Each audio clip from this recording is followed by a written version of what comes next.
Hello friends, 2023 का ये set 2 है, DW सेट है। ओके, और इसमें मैंने पार्ट 1 कंप्लीट कर दिया है। तो पार्ट 1 में क्वेश्चन नंबर 1 से लेकर के यहाँ खंड बा का क्वेश्चन नंबर 1, ठीक है। तो खंड बा का क्वेश्चन नंबर 1 यानी यहाँ 4 तक मैंने इसको कंप्लीट कर दिया। अब ये पार्ट 2 है और पार्ट 2 में ये क्वेश्चन नंबर 2 से मैं आपको इसमें लगवाऊंगी। तो ये क्वेश्चन नंबर 2 है, 2 का जो ये का पार्ट है। तो का में क्या है कि दर्शाइए कि एक धनात्मक विषम पूर्णांक, ठीक है, धनात्मक विषम पूर्णांक लेना है जो कि 4q+1 या फिर 4q+3 के रूप का होता है, जहां q एक पूर्णांक है और हमें ये मानना है जहां q एक पूर्णांक है।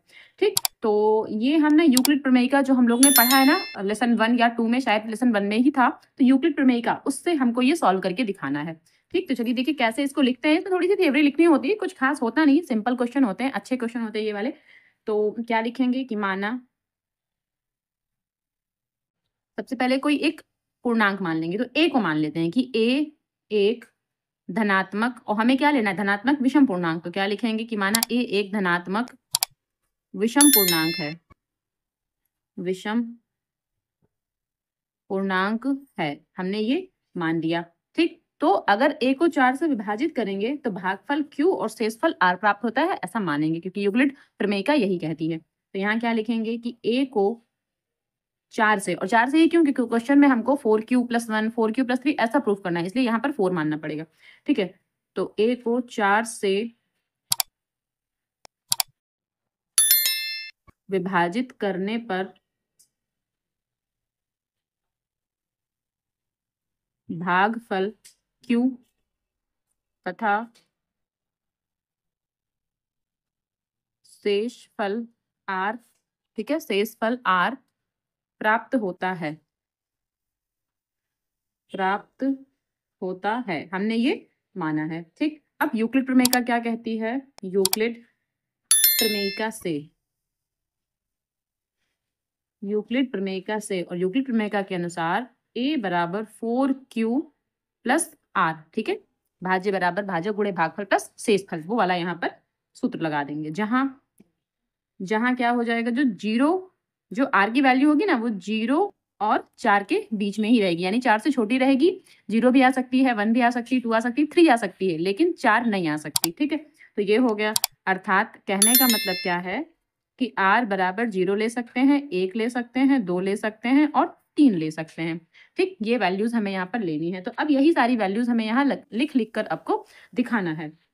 कैसे, तो जब r बराबर 0, तो पहली कंडीशन r बराबर 0, तो जब r बराबर 0 लेंगे तब क्या हो जाएगा, अब इसमें मान रखेंगे, तो यहाँ r है वहां 0 रखेंगे, तो क्या हो जाएगा, a बराबर 4q+0, तो इसका मतलब a बराबर क्या हो जाएगा, 4q, a बराबर तो हमें 4q मिल रहा है। तो अब r बराबर 1, ठीक है, अब r बराबर 1 लेंगे तब क्या मिलेगा हमको, तब a बराबर 4q+1, तब हमें ये मिल रहा है। दोबारा अगर हम r बराबर 2 लेते हैं, उस कंडीशन में a बराबर हमें क्या मिल रहा है, 4q+2 मिलेगा। ठीक, और अगर अब हम r बराबर 3 लेंगे तो फिर a बराबर क्या मिलेगा, 4q+3। तो ये हमने एक कंडीशन r बराबर 1, r बराबर 2, r बराबर 3 और r बराबर 0, तो ये चारों कंडीशन जो यहाँ पर हमने लिखी थी, वही चारों कंडीशन हमने ले ली और लेकर दिखाया है।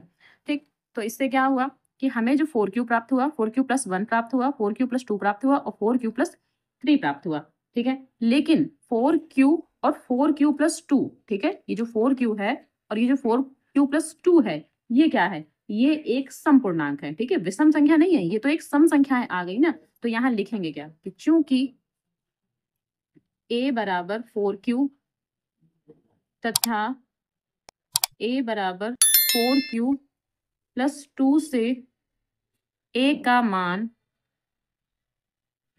एक विषम संख्या प्राप्त होता है, एक सम, विषम नहीं भाई, सम संख्या। ओके, एक सम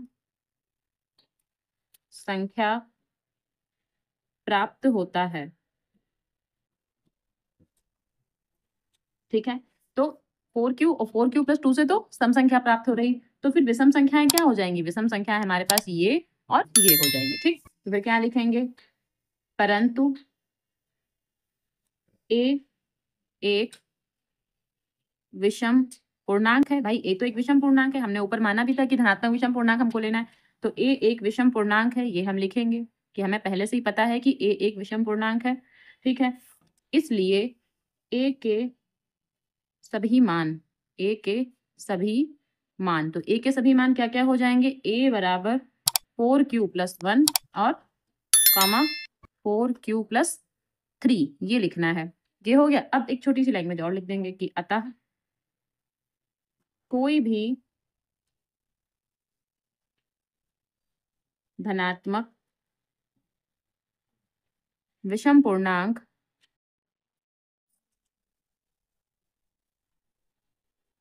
(4q+1) या 4q+3, ठीक है, 4q+1 या 4q+3 ओके के रूप का होता है जहां q एक पूर्णांक है, ठीक है। ये लास्ट में हमें लाइन लिखनी है और इसको हमें प्रूफ यहाँ पर लिख देना है और ये प्रूफ हो जाएगा, ठीक है। ऐसे हमें इसको करना था। लास्ट में जो लाइन लिखी है ना, वो ये लाइन यही वाली लाइन है कि दर्शाइए कि एक धनात्मक विषम पूर्णांक, ठीक है, के रूप का होता है जहां क्यू एक पूर्णांक है। तो जो ये यही वाली लाइन है, ये लास्ट में लाइन लिख देना है और इसको हमें प्रूफ लिख देना है, हमारा कंप्लीट हो जाएगा, ठीक है। अब इसका सेकेंड पार्ट है, इसी का सेकेंड पार्ट है, ठीक है, कि दो क्रमागत धन पूर्णांकों को ज्ञात कीजिए जिनके की वर्गों का योग 61 है, ठीक है। भाई का में ही फर्स्ट है और का में ही ये सेकंड है। सेकंड क्या है कि दो क्रमागत धन पूर्णांकों को ज्ञात कीजिए जिनके वर्गों का योग कितना है, 61 है, 61 है। तो सिंपल सा सवाल है, चलिए करते हैं नेक्स्ट पेज पर। तो इसमें क्या लिखेंगे कि माना दो क्रमागत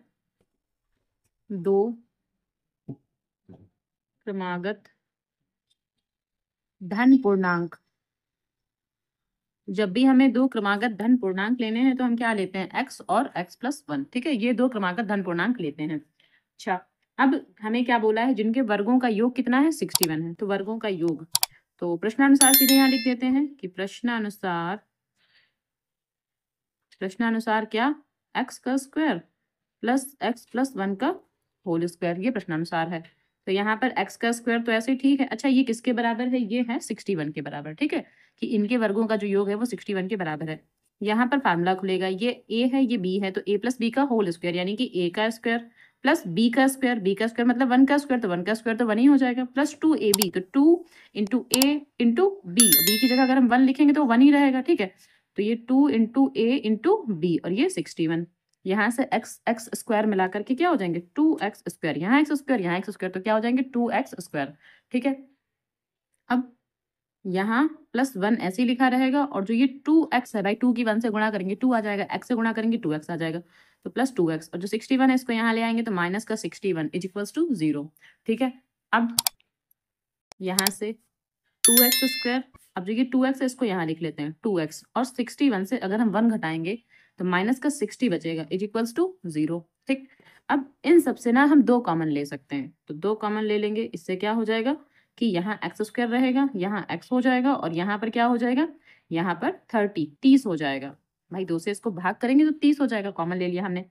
अब जो ये 2 है यहाँ 0 के बटे में जाएगा और ये खत्म हो जाएगा, तो हमारे पास सिर्फ बचेगा क्या, x square plus x minus 30 = 0, और जो ये 2 है ये बटे में जाएगा फिर 0 बन जाएगा, या चाहे आप एक बार दिखा सकते हैं कि 2 बटे में गया उसके बाद 0 बन गया, या फिर ऐसे भी ठीक है। अब 30 के ऐसे गुणनखंड करने हैं कि घटाने से, माइनस का निशान लगा है ना, तो घटाने से कितना, यहाँ 1 आ जाए, यहाँ पर कितना 1 आना चाहिए। तो हम क्या लिखेंगे कि x स्क्वायर, अच्छा 30 के ऐसे गुणनखंड क्या हो सकते हैं, 5 6 का 30, तो अगर 6 में से 5 घटाएंगे तो 1 बन जाता है, ठीक। तो यहाँ पर लिखेंगे 6 - 5 और यहाँ ब्रैकेट में x, बाई 1 की जगह 6 - 5 लिख देंगे क्योंकि 6 - 5 ही तो 1 बना, और 6 पंचे 30 भी होता है, -30 ऐसे लिखा रहेगा बराबर में 0। तो यहाँ से क्या हो जाएगा, x स्क्वायर अब प्लस 6x माइनस का 5x माइनस 30 बराबर में 0। तो यहाँ से इन दोनों से और इन दोनों से हमें कॉमन लेना है, तो क्या हो जाएगा, x कॉमन मिलेगा, यहाँ क्या, यहाँ x बचा और यहाँ 6 बचा, इन दोनों से हमें केवल 5 कॉमन मिलेगा, और ये जो माइनस है माइनस भी कॉमन मिल गया। x जब ये माइनस यहाँ भी था कॉमन ले लिया, तो यहाँ ना ये वाला चिन्ह जो है प्लस हो जाता है। अब 5 का 30 में कर देंगे भाग तो 6 आ जाएगा, 6 पंचे 30 या 5 6 का 30 ऐसे बोल सकते हो। तो x प्लस 6 ये वाला एक ब्रैकेट में और ये वाला एक ब्रैकेट में कर लेंगे बराबर 0, ठीक। तो x बराबर x प्लस बराबर नहीं, x प्लस 6 = 0 ये अलग, और x माइनस 5 = 0 ये अलग कर देंगे। फिर x बराबर 0 - 6, यहाँ x बराबर 0 + 5, ठीक। फिर x बराबर क्या हो जाएगा, -6, और यहाँ क्या है, x बराबर 5, ये प्लस का 5 रहेगा। अब हमें जो क्वेश्चन में बोला था ना क्रमागत धन पूर्णांक पर, ये तो ऋण आ गया ना, तो ये नहीं लेना है क्योंकि हमें धन पूर्णांक बोला है, तो ये वाली संख्या हमें लेनी है। ठीक, तो क्या लिखेंगे कि दो क्रमागत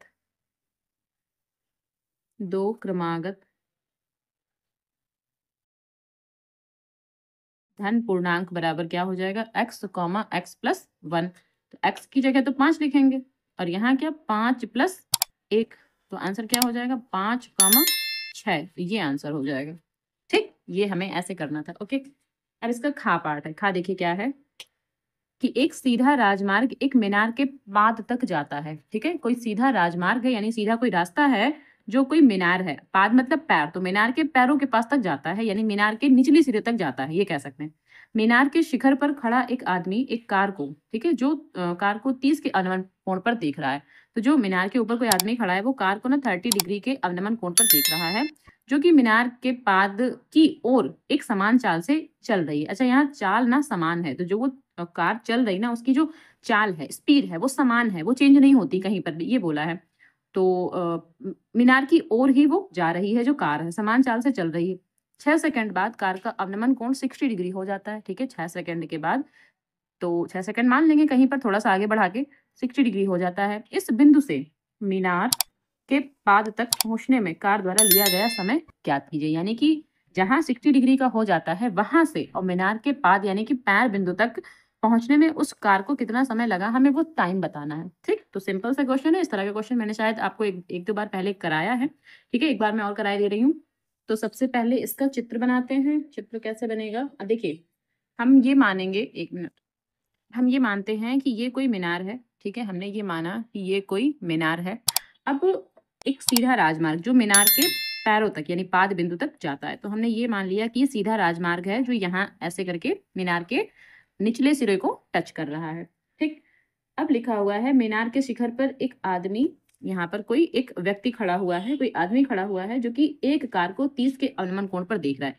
यानी वो नीचे की ओर किसी कार को देख रहा है और उसकी आंख से जो एंगल बन रहा है वो ये वाला एंगल। ठीक है, ये वाला एंगल 30 डिग्री का एंगल बन रहा है। तो जब ये 30 डिग्री, इसका मतलब यहाँ पर भी 30 डिग्री ही बनेगा। ठीक है, मान लेते हैं कार यहाँ पर है, तो ये वाला एंगल भी कितना 30 डिग्री का बन रहा है। और ये राजमार्ग ऐसे भी हो सकता है, कार यहाँ हो सकती है या फिर राजमार्ग यहाँ से भी बना सकते हैं, वैसे यहाँ से ही बना सकते हैं। ठीक है, तो हमने ये माना कि ये 30 है तो फिर ये 30, क्योंकि एकांतर कोण ना इक्वल होते हैं। ओके, अच्छा, अब हमें बोला है कि 6 सेकंड बाद, तो यहाँ से, अच्छा यहाँ पर कार है। ठीक है, हमने माना ये वाला बिंदु ए है, ए बिंदु पर अभी कार है।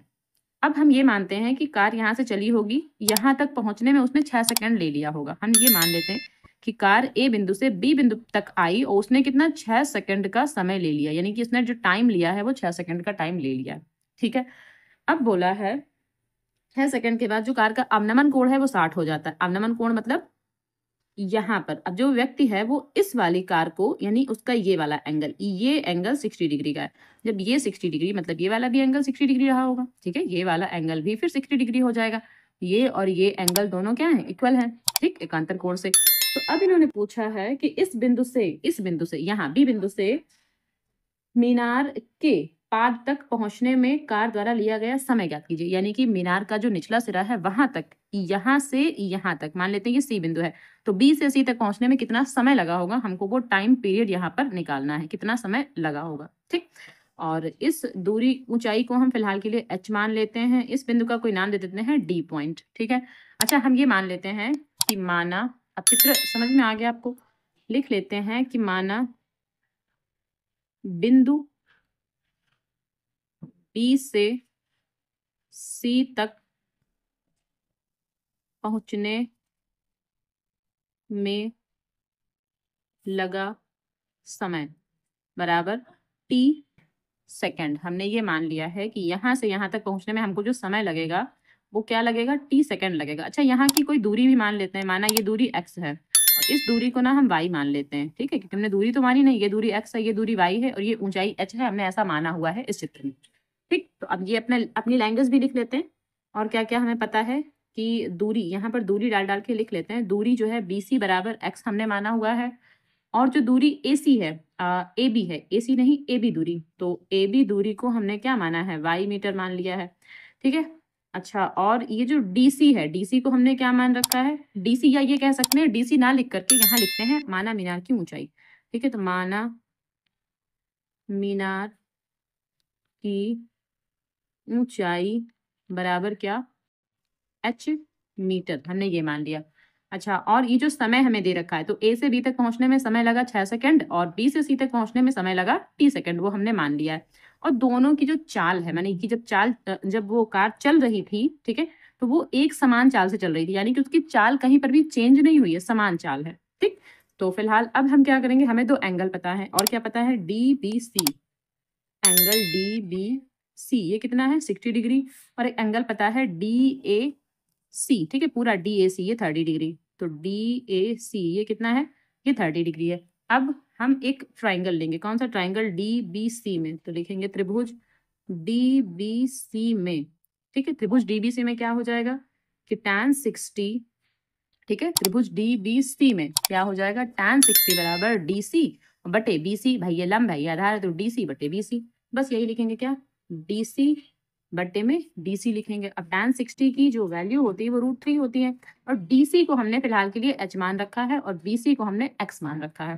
ठीक है, तो यहाँ पर क्या लिखेंगे, h बटा x, और ये x यहाँ ले जाते हैं तो क्या हो जाएगा, √3x बराबर h, ये इक्वेशन नंबर हमारी 1 आ जाएगी। ठीक, अब इसी प्रकार दूसरे वाले ट्राइंगल में, दूसरा ट्राइंगल क्या है हमारा, डी ए सी। ठीक है, ये एक हमारा और ट्राइंगल है डी ए सी, तो इसमें क्या लेंगे कि tan 30 बराबर डी सी बटे ए सी, पूरा लेना है हमको, तो डी सी बटे ए सी, तो क्या लेंगे कि पुनः ट्राइंगल डी, पुनः लिख लेते हैं, पुनः triangle D A C, D A C में क्या कि tan 30 बराबर क्या, डी सी बटे में पूरा ए सी लेना है हमको, डी सी बटे ए सी, tan 30 की वैल्यू 1/√3, और डी सी हमारा एच था ही था, लेकिन ए सी हमें कितना रखना है, x प्लस वाई। ठीक है, x प्लस वाई की दोनों आपस में जुड़ेंगे तो x प्लस वाई, तो हमें यहाँ पर क्या लेना है, x प्लस वाई। अब √3 की यहाँ मल्टीप्लाई हो जाएगी, x प्लस वाई की यहाँ मल्टीप्लाई हो जाएगी, तो x प्लस वाई जब इस 1 से मल्टीप्लाई करेगा तो x प्लस वाई लिख दिया जाएगा,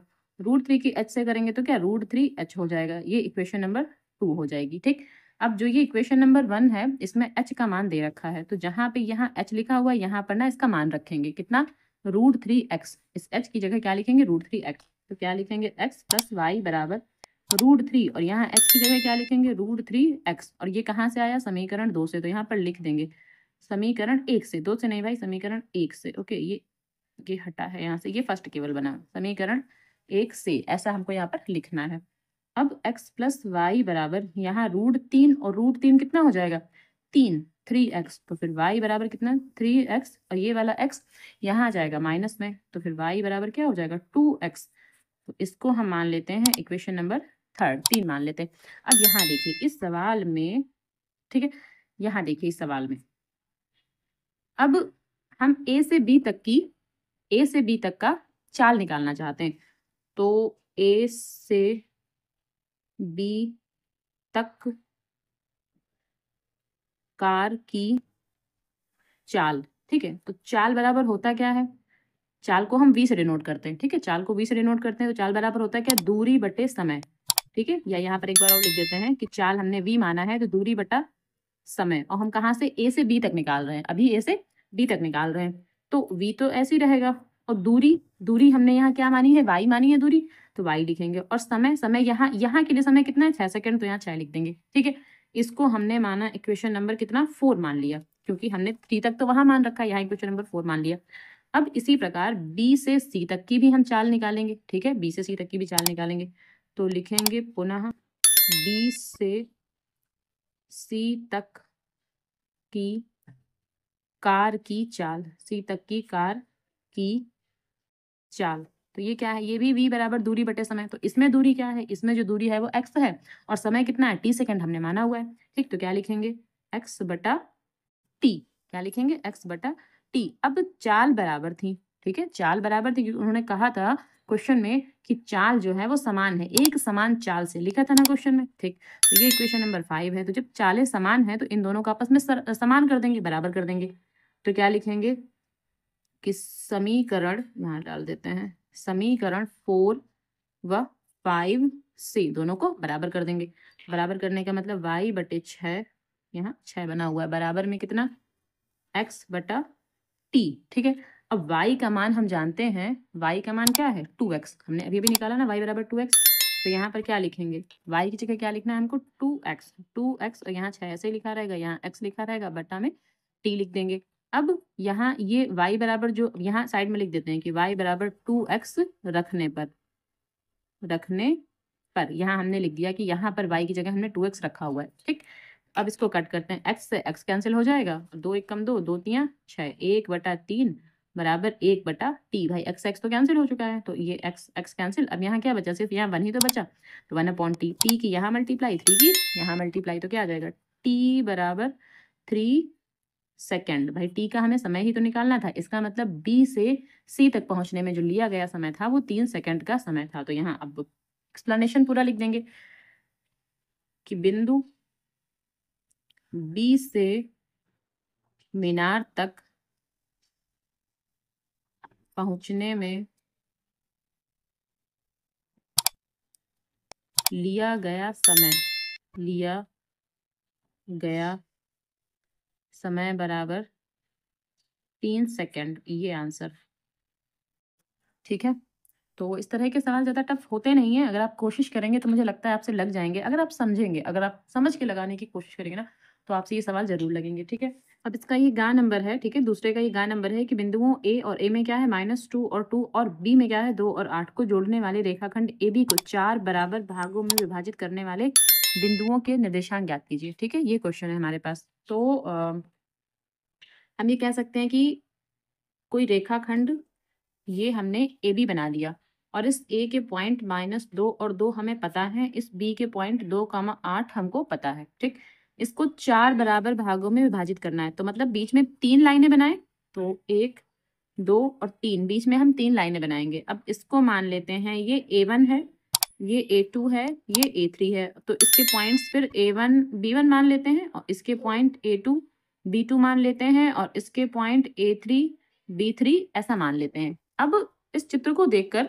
ये समझ में आता है कि अगर इस पॉइंट के, ठीक है, अनुपात निकाले तो M1 अनुपात M2 इस पॉइंट के लिए क्या होना चाहिए, तो इस पॉइंट के लिए M1 अनुपात M2 1:3 होना चाहिए था। ठीक, अब इस पॉइंट के लिए अनुपात अगर हम निकालें तो भाई यहाँ 2 भाग हैं इस तरफ और इस तरफ 2 भाग हैं, तो इसके लिए 2:2 होना चाहिए था, और इसके लिए 3:1 होना चाहिए था। क्यों, क्योंकि इस तरफ कितने भाग हैं 1 2 3, इस तरफ 1 भाग है, तो इस पॉइंट के लिए जो अनुपात होना चाहिए 3:1 होना चाहिए था।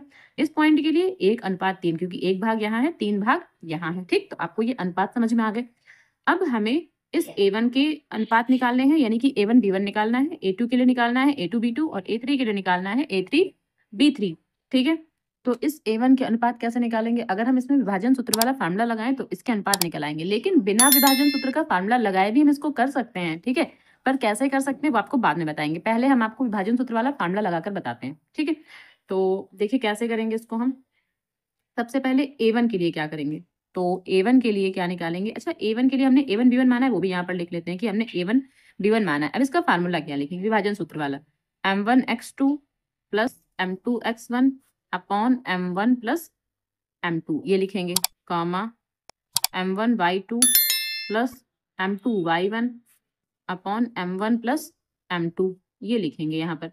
ठीक है, अब इसमें मान रखना है हमको, तो इस बिंदु के लिए, ठीक है, इस बिंदु के लिए ये क्या है, ये x1 ये y1 ये x2 ये y2, और ये है M1 ये M2। ठीक है, इस पॉइंट के लिए M1 M2 तो यही रहेगा, ये x1 ये y1 ये x2 ये y2। तो अब यहाँ पर कैसे M1 के लिए क्या लिखेंगे 3 लिखेंगे, और x2 के लिए क्या लिखेंगे, ये अब देखिए यहाँ पर हम लिखे दे रहे हैं कि ये x1 ये y1। ठीक है, और ये क्या है, ये x2 ये y2, तो x2 हमें लिखना है, x2 का मान कितना है 2, यहाँ 2 लिख देंगे, प्लस M2 के लिए हमें कितना लेना है 3 लेना है, और x1 का कितना लेना है -2, तो यहाँ -2 लिख देंगे। ठीक है, अब M1 प्लस M2 यानी कि 1 + 3, कॉमा अब M1 y2, तो M1 हमारे पास फिर से वही 1 रहेगा। ठीक है, M1 का मान 1 रहेगा, और y2 यहाँ पर क्या है, ये y2 है, तो y2 कितना रहेगा, ये 8 रहेगा, तो यहाँ गुणे 8 प्लस M2 3 रहेगा, और y1 हमारा कितना रहेगा, ये 2। ठीक है, ये y1 है, ये x1 ये y1, तो y1 कितना रहेगा 2 रहेगा, बटे में M1 प्लस M2 यानी 1 + 3। ठीक, अब यहाँ पर 2 1 कम 2 माइनस 3 दूनी 6 और बटे में 3 और 1 मिला के 4। यहाँ से कितना 8 1 कम 8 प्लस 2 और 3 आपस में कितना 6, 2 3 6 और यहाँ कितना 4 हो जाएगा। तो इसको थोड़ा और सॉल्व करेंगे, यानी कि -2/4 कॉमा ये 6 में से 2 जाएंगे तो 2 बचे, 6 में से 2 जाएगा तो अच्छा 1 मिनट, यहाँ 4 बचेगा। 6 में से 2 जाएगा तो यहाँ 4 माइनस का, ओके। और इन दोनों को जब आपस में जोड़ेंगे तो 8 6 14, 14/4, ठीक। तो ये आपस में कट हो गए, माइनस का 1 आया, यहाँ से 2 से कट करेंगे, 2 दूनी 4, 2 सत्ते 14, तो -1, 7/2, ठीक है। ये आए हमारे पहले बिंदु। इस बिंदु के लिए निर्देशांक क्या, A1 के लिए A1 B1 जो है वो क्या आएगा -1 और 7/2, ठीक। अब इसी प्रकार अगर हम इसके A2 के लिए निकालें, अच्छा A2 जो है हमारा वो मिड पॉइंट है, इसका और इसका मिड पॉइंट है, बिल्कुल बीचों बीच का मिड पॉइंट है। तो जब ये मिड पॉइंट है तो इसको ना हम मिड पॉइंट फार्मूले से भी लगा सकते हैं या इस प्रकार भी लगा सकते हैं, जरूरी नहीं है ऐसे लगाए, हमें तो निर्देशांक निकालना है। उन्होंने क्वेश्चन में ये तो नहीं कहा है कि हमें किस तरीके से निकालना है, ठीक। तो इसको ना मिड पॉइंट फार्मूले से निकाल सकते हैं। तो देखिए अब हम क्या निकालेंगे, A2, और A2 के लिए हमने क्या माना है A2 B2, ठीक है, A2 B2 माना है। तो इसके लिए जब मिड पॉइंट फार्मूला लगाएंगे तो मिड पॉइंट फार्मूला होता क्या है, x1 + x2/2 y1 + y2/2। तो मिड पॉइंट फार्मूले से भी लगा सकते हैं। और यहाँ 2:2 लिखा हुआ है ना, यहाँ 1:1 करके और ये इस वाले फार्मूले से भी लगाया जा सकता है, ठीक है। तो x1 + x2, x1 कितना है हमारे पास -2, ठीक है, और x2 कितना है 2, तो क्या लिखेंगे -2 + 2 बटे में 8, कॉमा अब यहाँ y1 y2 2 और यहाँ 8, ठीक है। तो यहाँ क्या लिखेंगे 2 + 8/2, तो यहाँ क्या हो जाएगा 0/2, 0/2 का मतलब 0 रहेगा भाई, यहाँ 2 और 2 आपस में कैंसिल तो 0 आया, 0/2 का मतलब 0 हो जाएगा। और यहाँ कितना हो जाएगा, 8 में 2 जोड़ेंगे 10, 10/2 तो कितना 5 हो जाएगा। तो एक तो आंसर हमारा ये आ रहा है, ठीक है, एक आंसर इसके लिए जो है हमारा ये आ रहा है A2 B2 के लिए। अब A3 के लिए क्या, A3 के लिए A3 B3 हमें ये निकालना है, ठीक है। A3 पॉइंट की निर्देशांक कैसे निकालेंगे, तो अब इसमें हम चाहे ये वाला फार्मूला लगाएं या इसको मिड पॉइंट से भी निकाल सकते हैं। तो पहले तो हम आपको ये वाला फार्मूला लगाकर बताते हैं कि ऐसे कैसे निकाल सकते हैं। तो अब इसमें अपना वही फार्मूला कि M1, अब M1 जो है हमारा ये रहेगा, M1 3 रहेगा और M2 हमारा क्या रहेगा 1 रहेगा। तो इस पर M1, ठीक है, x2, तो M1 के लिए तो 1 ले लें, M1 के लिए 3 लेना है, ओके।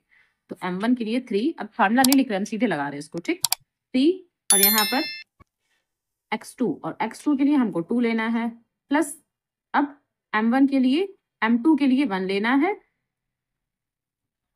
और x1 के लिए हमको -2 लेना है और बटे में 3 + 1 कर देना है, कॉमा अब हमें M1, तो M1 के लिए हमें 3 लेना है और y2 का 8 लेना है, प्लस M2 के लिए 1 लेना है और y1 का कितना 2 लेना है, तो यहाँ 2 लिख देंगे, बटे में फिर से 3 + 1 लिख देना है, ठीक है। अब यहाँ पर क्या 3 दूनी 6, यहाँ -2 बटे में 4, कॉमा अब यहाँ 3 का जब 8 में गुणा करेंगे 24 प्लस यहाँ कितना 2 और यहाँ कितना 4, ठीक। तो यहाँ जब आपस में ये घट जाएंगे तो कितना 4/4, 4/4 और यहाँ कितना 26/4, तो ये तो आपस में कट गए, 1 आ जाएगा, ये 2 से कटेंगे, यहाँ 13 और यहाँ 2, तो कितना आ जाएगा 1,13/2, ठीक है। तो ये आंसर आएंगे। तो जो हमारे पास आंसर आएंगे ना इसके मिड पॉइंट के ये तीनों आंसर आ जाएंगे। तो आंसर क्या लिख देंगे कि निर्देशांक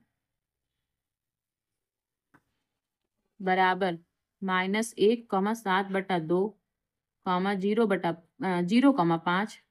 1, 13/2, ये आंसर आ जाएगा, ठीक है। इसको ऐसे करना है। अच्छा इसका एक तरीका और ये हो सकता है कि जो मिड पॉइंट फार्मूले से पूरा सवाल लगाया जा सकता है, हमें ये फार्मूला लगाने की जरूरत ही नहीं पड़ेगी, इसको आप डायरेक्टली मिड पॉइंट फार्मूले से भी कर सकते थे।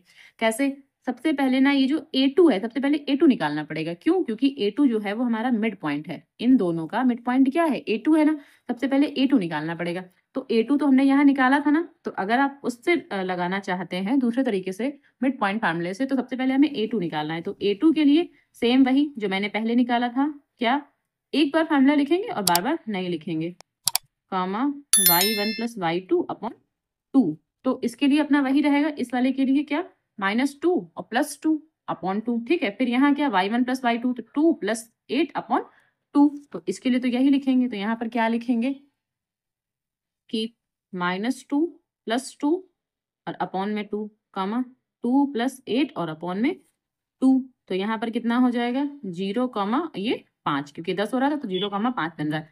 अब जब ये 0,5 आ जाएगा, समझिए जब ये वाला पॉइंट A2 हमारा 0,5 आ जाएगा, ठीक, तब इसका और इसका मिड पॉइंट ये रहेगा ना भाई, इसका और इसका जो मिड पॉइंट रहेगा वो ये रहेगा, और इसका मिड पॉइंट ये रहेगा, ठीक है, किसका, ए का, और A2 का जो मिड पॉइंट रहेगा वो A1 रहेगा। तो फिर A1 कैसे निकालेंगे, अब हम A1 निकालते हैं। तो A1 निकालने के लिए क्या लगाएंगे, A1 B1, इसको कैसे निकालेंगे, अब इन दोनों के लिए फार्मूला लगाएंगे। तो इसमें क्या x1 और x2, तो ये x1 है ये x2 है, ठीक है, एक मिनट, यहाँ ये x1 है ये x2 है, तो x1 + x2 अपॉन 2, तो क्या लिखेंगे यहाँ पर -2 + 0 अपॉन 2, कॉमा, और यहाँ क्या y1 और y2, ठीक है, y1 2 है और y2 कितना 5 है, तो 2 + 5 अपॉन 2, तो ये कैसे, ये तो माइनस का 1 आ जाएगा और ये 7/2 आ जाएगा, ठीक, तो ऐसे भी कर सकते हैं इसको। अब ये हो गया इसका, अब हमें क्या निकालना है, ये A3 निकालना है। तो A3 कैसे, ये x1 और ये y1, ठीक है, ये x1 ये y1 ये x2 ये y2, तो ये भी मिड पॉइंट फार्मूले से निकालेंगे। तो A3 के लिए क्या करेंगे, A3 और B3, तो कैसे निकालेंगे 0 + 2, 0 + 2 अपॉन 2, और कॉमा क्या करेंगे 5 + 8, ठीक है, 5 + 8, 5 + 8 अपॉन 2 बटा में 8 लिख देंगे। तो यहाँ 0 और 2 तो 2 हो जाएगा, 2/2 कितना 1 हो जाएगा, और यहाँ 8 5 13, 13/2। तो देखिए ऐसे भी आंसर लगाया जा सकता है। तो आप चाहें इसको ये विभाजन सूत्र से लगाएं तो भी आंसर आ जाएगा, और अगर आप मिड पॉइंट फार्मूले से लगाना चाहते हैं तो भी आंसर आ जाएगा, ठीक है। तो ये तीनों आंसर हो जाएंगे हमारे, ठीक, आंसर, ओके। अब ये नंबर 2 का घ पार्ट है, एक भिन्न का अंश उसके हर से 3 कम है, ठीक है। तो जो भिन्न का अंश है वो उसके हर से 3 कम है। यदि अंश और हर दोनों में 2 जोड़ा जाता है, ठीक, तब क्या होगा, तो नई भिन्न मूल भिन्न का योग, तो जो नई भिन्न होगी और जो पहले भिन्न हमने मानी होगी उसका योग हो जाएगा 29/20, ठीक। तो मूल भिन्न ज्ञात कीजिए, यानी कि जो पहले मूल भिन्न थी वो क्या थी, ठीक है। तो सबसे पहले क्या कि जो भिन्न का अंश है उसके हर से 3 कम है, तो इसका मतलब क्या है, हम क्या मानेंगे कि माना भिन्न का हर, तो हर को अगर x मानते हैं, ठीक है, तो भिन्न का जो अंश होगा, ठीक है, भिन्न का जो अंश होगा उसको x - 3 मानेंगे। क्यों, क्योंकि इन्होंने बोला है, इस क्वेश्चन में बोला है कि जो भिन्न का अंश है उसके हर से 3 कम है, ठीक है। तो हर अगर x है तो जो अंश रहेगा वो x - 3 रहेगा, ठीक। अब क्या, अब हम भिन्न कैसे बनाएंगे, भिन्न, ये मूल भिन्न, इसको मूल भिन्न लिख सकते हैं कि मूल भिन्न, तो क्या मूल भिन्न रहेगी, अंश बटे हर, ठीक है भाई, हम यही तो लिखते हैं कि अंश और बटा में क्या हर, तो अंश बटे हर, तो x - 3 अपॉन में x, ठीक, ये हो गई हमारी क्या मूल भिन्न। अब हम नई भिन्न कैसे बनाएंगे, तो नई भिन्न कैसे बनेगी, नई भिन्न, तो नई भिन्न कैसे बनेगी, अब इन्होंने बोला है कि यदि अंश और हर दोनों में 2 जोड़ दिया जाए, ठीक, तो दोनों में 2 जोड़ देंगे, तो x - 3 अपॉन x + 2, और यहाँ पर भी +2, दोनों में 2 हमने जोड़ दिया, तो यहाँ क्या हो जाएगा, यहाँ -3 और +2, तो ये हो जाएगा x - 1, ठीक, और अपॉन में क्या x + 2 ऐसे ही रहेगा भाई, -3 से अगर 2 घटाएंगे तो माइनस का 1 ही तो बचेगा, ठीक, और ये ऐसे ही लिखा रहेगा। अब जो मूल भिन्न है वो ये है और जो नई भिन्न है वो ये वाली है, ठीक। तो हमें क्या कहा है, प्रश्नानुसार हमें क्या बोला है, तो नई भिन्न तथा मूल भिन्न का योग, ठीक है, नई भिन्न और मूल भिन्न का जो योग है वो 29/20 है, ठीक है। तो अब हम क्या लिखेंगे कि प्रश्नानुसार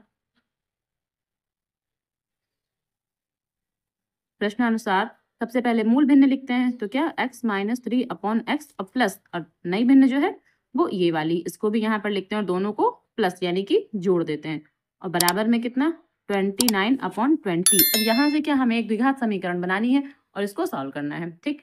तो सबसे पहले इन दोनों का एलसीएम ले लेते हैं, तो एलसीएम में क्या आएगा x और x + 2, ये तो एलसीएम में आ जाएगा, यहाँ इसकी मल्टीप्लाई होगी और यहाँ इसकी मल्टीप्लाई होगी, तो पहले लिख लेते हैं x - 3 और यहाँ क्या x + 2, ठीक। अब इन दोनों की हमें मल्टीप्लाई करना है, तो यहाँ पहले लिख लेते हैं फिर मल्टीप्लाई करेंगे, प्लस अब यहाँ x - 1 तो ऐसे ही लिखा रहेगा और मल्टीप्लाई में ये वाला x आ जाएगा, बराबर क्या 29/20, ठीक। तो अब इस x की पहले इन दोनों से गुणा होगी, फिर -3 की भी इन दोनों से गुणा होगी, तो पहले x की इन दोनों से करते हैं, जब x की x से करेंगे तो x² आएगा, x की 2 से करेंगे तो प्लस का 2x आएगा। फिर -3 है यहाँ पर, तो -3 की जब x से करेंगे तो माइनस का 3x आएगा। अब -3 की जब 2 से करेंगे तो क्या आएगा, माइनस का 6, 3 दूनी 6 और ये माइनस ये प्लस मिला के माइनस का 6। ठीक, अब यहाँ प्लस है तो प्लस लगा लेंगे, x का x से करेंगे एक्स स्क्वायर हो जाएगा, x का -1 से करेंगे तो माइनस का x हो जाएगा। ठीक, अब अपॉन में भी यही करेंगे, यहाँ पर भी मल्टीप्लाई करना है, तो x का जब x से करेंगे तो एक्स स्क्वायर आ जाएगा और x का जब 2 से करेंगे तो प्लस का 2x हो जाएगा। ठीक, और यहाँ जो 29/20 है वो ऐसे ही अभी लिखा रहेगा। ठीक है, अब ये एक्स स्क्वायर है, यहाँ एक्स स्क्वायर है। ठीक है, तो मिलाकर के क्या हो जाएंगे, 2x स्क्वायर। ठीक है, ये और ये मिलाकर के 2x स्क्वायर। अब यहाँ पर क्या है, प्लस का 2x है, यहाँ माइनस का 3x है। ठीक, माइनस का 3x है, तो माइनस का 3x और प्लस का 2x ये आपस में मिला करके क्या हो जाएंगे, माइनस का x। भाई 3 में से 2 जाएगा तो माइनस का x बचेगा, और यहाँ पर भी माइनस का x है तो माइनस का x, और जहाँ यहाँ पर भी तो माइनस का x बचा होगा तो माइनस का x और माइनस का x मिला करके माइनस का 2x हो जाएगा। ठीक, अब यहाँ सिर्फ -6 बचा लिखने के लिए, तो -6 भी ऐसे ही लिख लेंगे। अब ये वाला ऐसे ही लिखा रहेगा और ये 29/20 भी ऐसे ही लिखा रहेगा। ठीक है, अब तिर्यक गुणा होगी, ये 20 की मल्टीप्लाई यहाँ होगी और 29 की मल्टीप्लाई यहाँ हो जाएगी, यानी ये वाला पोर्शन यहाँ जाएगा और जो ये 20 है 20 इन सबसे मल्टीप्लाई करेगा।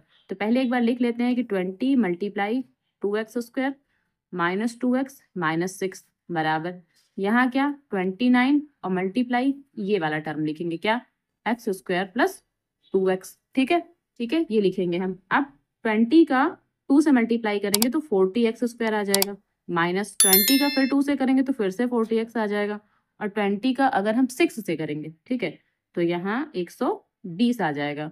ठीक है, अब यहाँ पर 29 का जब x से करेंगे तो 29x स्क्वायर, और 29 का अगर 2 से करेंगे 8 2 9 जा 18 और 2 2 जा 4 और 1 5, तो ये हमारे पास 58x हो जाएगा। 29 का जब 2x से करेंगे तो 58x हो जाएगा। ठीक, अब 40x स्क्वायर तो ऐसे लिखा रहेगा कि 29x स्क्वायर, इसको यहाँ ले आएंगे तो माइनस में क्या 29x स्क्वायर। ठीक है, ये लिख देंगे। अब जो ये 40 है माइनस का 40x ये तो ऐसे ही लिखा रहेगा, और जो ये 58 है इसको यहाँ ले आएंगे, माइनस का 58x हो जाएगा। अब जो ये माइनस का 120 ये ऐसे ही लिखा रहेगा, और इस तरफ ना 0 हो जाएगा क्योंकि ये टर्म यहाँ आ गया, ये टर्म भी यहाँ आ गया माइनस में। अब इसको थोड़ा और सॉल्व करेंगे, तो 40 में अगर हम 29 घटाएंगे, 40 में 29 घटाएंगे तो कितना 11 आएगा, तो क्या 11 का x स्क्वायर।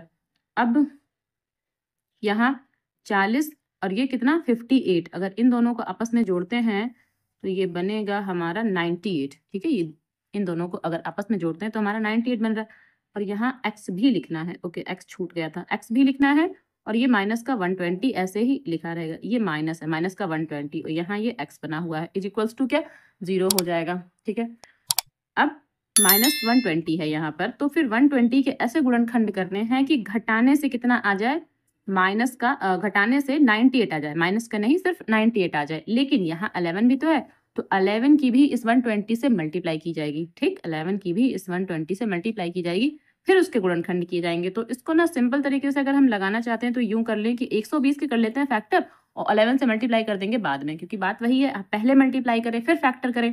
तो हमें तो ये लगता है कि पहले हम इसके फैक्टर कर लेते हैं। तो यहाँ आएगा 60, यहाँ आएगा 30, यहाँ आएगा 15, यहाँ 5 और यहाँ 3 से फिर यहाँ 5 से। ठीक, तो जो इसके फैक्टर हुए क्या हुए 2 मल्टीप्लाई 2 मल्टीप्लाई 2 मल्टीप्लाई 3 मल्टीप्लाई 5 और मल्टीप्लाई में 11। ये 11 भी हमें लिखना पड़ेगा। ये 11 क्यों लिखना पड़ा, क्योंकि यहाँ जो भी संख्या होती है ना उसकी इससे मल्टीप्लाई होती है। ठीक है, यहाँ जो भी संख्या होती है उसकी इससे मल्टीप्लाई होती है, तो फिर इसकी इससे मल्टीप्लाई करते फिर फैक्टर करते तो फिर तब भी यही फैक्टर आते, तो इससे अच्छा पहले इसके फैक्टर कर लें और जो कुछ यहाँ लिखा हुआ उसको यहाँ साइड में लिख लेते हैं।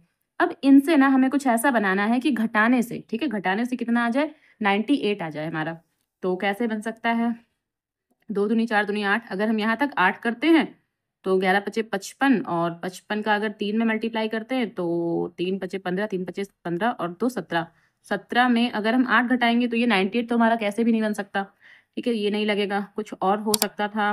5, अगर 5 और 2 करते हैं तो कितना बन रहा है 10 बनेगा, 5 और 2 लेते हैं 10 बन रहा है। ठीक है, फिर 2 दूनी 4 तियाँ 12 और 12 की अगर हम 11 से गुणा करते हैं, ठीक है, अगर हम 12 की 11 से गुणा करते हैं तो 12 गुणे 11, 11 दूनी 22 और 11 एकम 11, हाँ 12 13, 132 हो जाता है। तो अगर हम 132 से घटा रहे हैं 10 तो भी नहीं बन रहा है। ठीक, यहाँ से भी नहीं बना। कुछ और देखते हैं। तो अगर हम ये ले लेते हैं कि 2 दूनी 4 और 4 तियां 12, अगर हम 12 यहाँ ले लेते हैं, इतना 2 दूनी 4 तियां 12 और फिर ये बचा हमारे पास क्या, 11 पचे 55 और 55 की 2 से गुणा करते हैं तो 55 दूनी 110। तो 110 में अगर हम इतना ये 12, 2 दूनी 4 तियां 12, अगर हम ये 12 घटाते हैं तो शायद ये बन रहा है, क्योंकि ये जब घटाएंगे तो यहाँ 8 आ जाएगा और यहाँ 10 एक 9। ठीक, तो ऐसे बन रहा है हमारा। तो ये आपको ना चेक करके देखना ही पड़ेगा, क्योंकि एकदम से ना सबको पता नहीं होता है कि क्या है क्या नहीं है। हाँ, अगर आप आंसर आपको पता है तो कुछ हद तक समझ में आ जाता है, लेकिन अगर आपको आंसर नहीं पता है तो ये आपको करके देखना पड़ेगा कि ये कैसे बना होगा। जैसे मैंने पहले बनाया तो पहले नहीं बना, फिर से बनाया फिर से नहीं बना, लेकिन अब इस बार बन गया क्या कि यहाँ पर हमें ये लेना था 2 गुणे 2 गुणे 3, तो 2 दूनी 4 तियां 12, ये तो 12 हो गया। अब बचा क्या, 5 बचा, 11 बचा और ये 2 बचा। जब आपस में इनकी मल्टीप्लाई की 11 पचे 55 दूनी 110, तो 110 में से अगर हम 12 घटाते 98 हमारा बन रहा। तो ये इस पॉइंट पर आकर बन रहा था। ठीक, तो अगर आपका सवाल सही है ना तो किसी एक पॉइंट पर वो सवाल का जो आंसर है आपका अपने आप बनने लगता है, लेकिन आपका सवाल सही होना चाहिए तभी। ठीक, तो यहाँ 98 की जगह अब हम क्या लिखेंगे, 110 माइनस का 12। ठीक है, 98 की जगह ये लिखेंगे और यहाँ माइनस का 120 इक्वल्स टू 0। तो यहाँ से क्या, 11x² माइनस 110x, ये जो x है यहाँ मल्टीप्लाई करेगा, ये माइनस माइनस मिला के प्लस हो जाएगा 12x और यहाँ माइनस का 120 इक्वल्स टू 0। इन दो से कॉमन लेंगे और इन दो से कॉमन लेना है हमें, तो इन दो से हमें सिर्फ 11 कॉमन मिलेगा और x कॉमन मिलेगा। यहाँ x बचेगा और यहाँ 11 दहावन 110 10 बचेगा, x तो चला गया, प्लस यहाँ 12 कॉमन मिलेगा और यहाँ x और यहाँ 12 एकम 12, यहाँ 10। ठीक, तो ये हमें कॉमन मिल गया। यहाँ और यहाँ से हम क्या लिखेंगे, x माइनस 10 और यहाँ से क्या लिखेंगे 11x plus 12 is equals to 0। ठीक है, तो यहाँ से x बराबर, या एक बार ऐसे लिखते हैं x माइनस 10 इक्वल्स टू 0, इसको अलग कर लेते हैं, 11x प्लस 12 इक्वल्स टू 0, इसको ना अलग कर लेते हैं। फिर इससे क्या होगा, x बराबर यहाँ 0 और ये 10 जब वहां जाएगा तो प्लस का 10 बन जाएगा, तो x बराबर 10। एक आंसर तो हमारा ये आ रहा है, लेकिन अभी ये आंसर नहीं है, अभी हमने सिर्फ x की वैल्यू निकाली। हमें तो ना वो जो मूल भिन्न है ना वो पता करना है, तो वो तो भी बाद में निकालेंगे। यहाँ से क्या बन रहा है, यहाँ से 11x बराबर माइनस का 12, तो फिर ये 11 है। ओके, अब x बराबर माइनस का 12 और ये 11 आ जाएगा बट्टे में, तो एक तो हमारा ये आ रहा है x का मान और एक x का मान ये आ रहा है। अब इन दोनों में से क्या सेटिस्फाइड करेगा। ठीक, तो हमारे पास जो ये मूल भिन्न है ना, ये मूल भिन्न क्या थी हमारे पास, x माइनस 3 अपॉन एक्स था। इसमें मान रखकर देखेंगे क्या सेटिस्फाइड कर रहा है। तो यहाँ से लिख लेते हैं कि मूल भिन्न और मूल भिन्न हमारे पास क्या थी, x माइनस 3 अपॉन में x। तो यहाँ से क्या होगा, अब x की जगह हमें क्या रखना है 10, तो 10 माइनस 3 अपॉन 10, इसका आंसर क्या आएगा, 10 में से अगर 3 घटाएंगे तो 7, 7 बटा 10। तो एक तो ये आंसर आ रहा है। ठीक है, एक तो ये आंसर आ रहा है। अब ये सेटिस्फाइड कैसे है, यही आंसर सही है, ये कैसे पता करेंगे, ये आंसर ऐसे पता करते हैं, क्योंकि हमें जो क्वेश्चन में बोला था, अब आप क्वेश्चन समझिए कि हमें क्वेश्चन में क्या बोला था कि एक भिन्न का अंश उसके हर से 3 कम है। ठीक है, हर से 3 कम है, देखिए हर 10 है और ये हर से 3 कम है, तो फिर यही वाला आंसर सेटिस्फाइड हो रहा है। अब ये दूसरा आंसर भी हम देखते हैं रखकर, क्या ये सेटिस्फाइड हो रहा है। वैसे ये तो आपका आंसर हो गया है, ठीक है, ये तो आपका आंसर हो चुका है, लेकिन दूसरा आंसर भी रखकर देख लेते हैं। यहाँ पर मूल भिन्न हमारी क्या बन रही है, मूल भिन्न, तो यहाँ पर भी वही लिखेंगे x माइनस 3 अपॉन में x। ठीक, तो यहाँ से क्या x माइनस, अच्छा यहाँ एक मिनट, x की जगह ही हमको ये वैल्यू रखनी थी, तो यहाँ लिखते हैं माइनस का 12 बटा 11 और ये माइनस का 3 और बटे में क्या फिर से माइनस का 12 बटा 11। ठीक, अब जब इसको सॉल्व करेंगे तो कैसे सॉल्व करेंगे, इसके नीचे 1 मानेंगे तो 11 और 1 का एलसीएम 11 आ जाएगा, यहाँ इसकी मल्टीप्लाई यहाँ इसकी मल्टीप्लाई, तो माइनस का 12 और यहाँ माइनस का 33, यहाँ माइनस का 12 और यहाँ माइनस का 33, क्योंकि 11 तियां 33, 12 एकम 12 और बट्टे में क्या है माइनस का 12 बट्टे 11, 11 से 11 तो हो गया कैंसिल, क्योंकि दूसरे से चौथा वाला कैंसिल हो सकता है। ओके, अब यहाँ से क्या क्या बचा, माइनस का 12 और माइनस का 33, इन दोनों को आपस में जोड़ेंगे तो माइनस का 45 आएगा। ठीक, माइनस का 45 आएगा और नीचे क्या है, नीचे है माइनस का 12, ये माइनस का 12, माइनस से माइनस कैंसिल हो गया। अब ये दोनों आपस में जब हम कट करेंगे तो ये कट हो रहा है 3 से, तो 3 एकम 3, 3 बचे 15, ये भी 3 से कट हो रहा है, 3 चौके 12, तो हमारा क्या आ रहा है 15 बटे 4। लेकिन ये भिन्न गलत आ रही है, ये भिन्न गलत है। क्यों गलत है, क्योंकि अभी हमने आपको बताया था क्वेश्चन में कि क्वेश्चन में हमारे लिखा हुआ है कि भिन्न का जो अंश है उसके हर से 3 कम है। ठीक, यानी कि हर बड़ा होना चाहिए और जो अंश है वो छोटा होना चाहिए और 3 कम होना चाहिए। लेकिन इसमें क्या, इसमें तो अंश हमारा बड़ा आ रहा है ना। देखिए इसमें, एक मिनट, इसमें देखिए अंश तो हमारा बड़ा आ रहा है और ये जो हर है वो छोटा आ रहा है। तो ये हमारा इसी वजह से गलत हो गया। तो जो हमारा राइट आंसर होगा ये सही हो जाएगा। और यहाँ पर क्या लिख देंगे, अगर आप, वैसे तो आप यहाँ तक निकालिए, इसके बाद आगे निकालने की जरूरत नहीं है। ठीक है, अगर आपको ये समझ में आ गया है कि 3 ये कम है और ये 3 बड़ी संख्या है तो यहाँ तक तो सही है। लेकिन अगर आपने दूसरा भी आंसर निकाला है और वो गलत आ रहा है तो यहाँ पर लिख दीजिए कि यह असत्य है। ठीक, यह असत्य है, कि सत्य नहीं हो पा रहा है हमारे क्वेश्चन के हिसाब से। ठीक, तो इस तरह से ये सवाल करना था आपको। ठीक है, अब इसी का लेते हैं, ये अड़ा नंबर है इसी का। ठीक, इसमें क्या है कि चित्र में ए बी और सी डी, एक मिनट, चित्र में ए बी ये है और सी डी ये, ओके। ए बी और सी डी वाले, सी डी केंद्र ओ वाले एक वृत्त के 2 लंबवत व्यास हैं। तो ये 2 व्यास हैं। ठीक है, ए बी और सी डी ये व्यास हैं, हमको दिख भी रहा है कि हाँ ये व्यास है।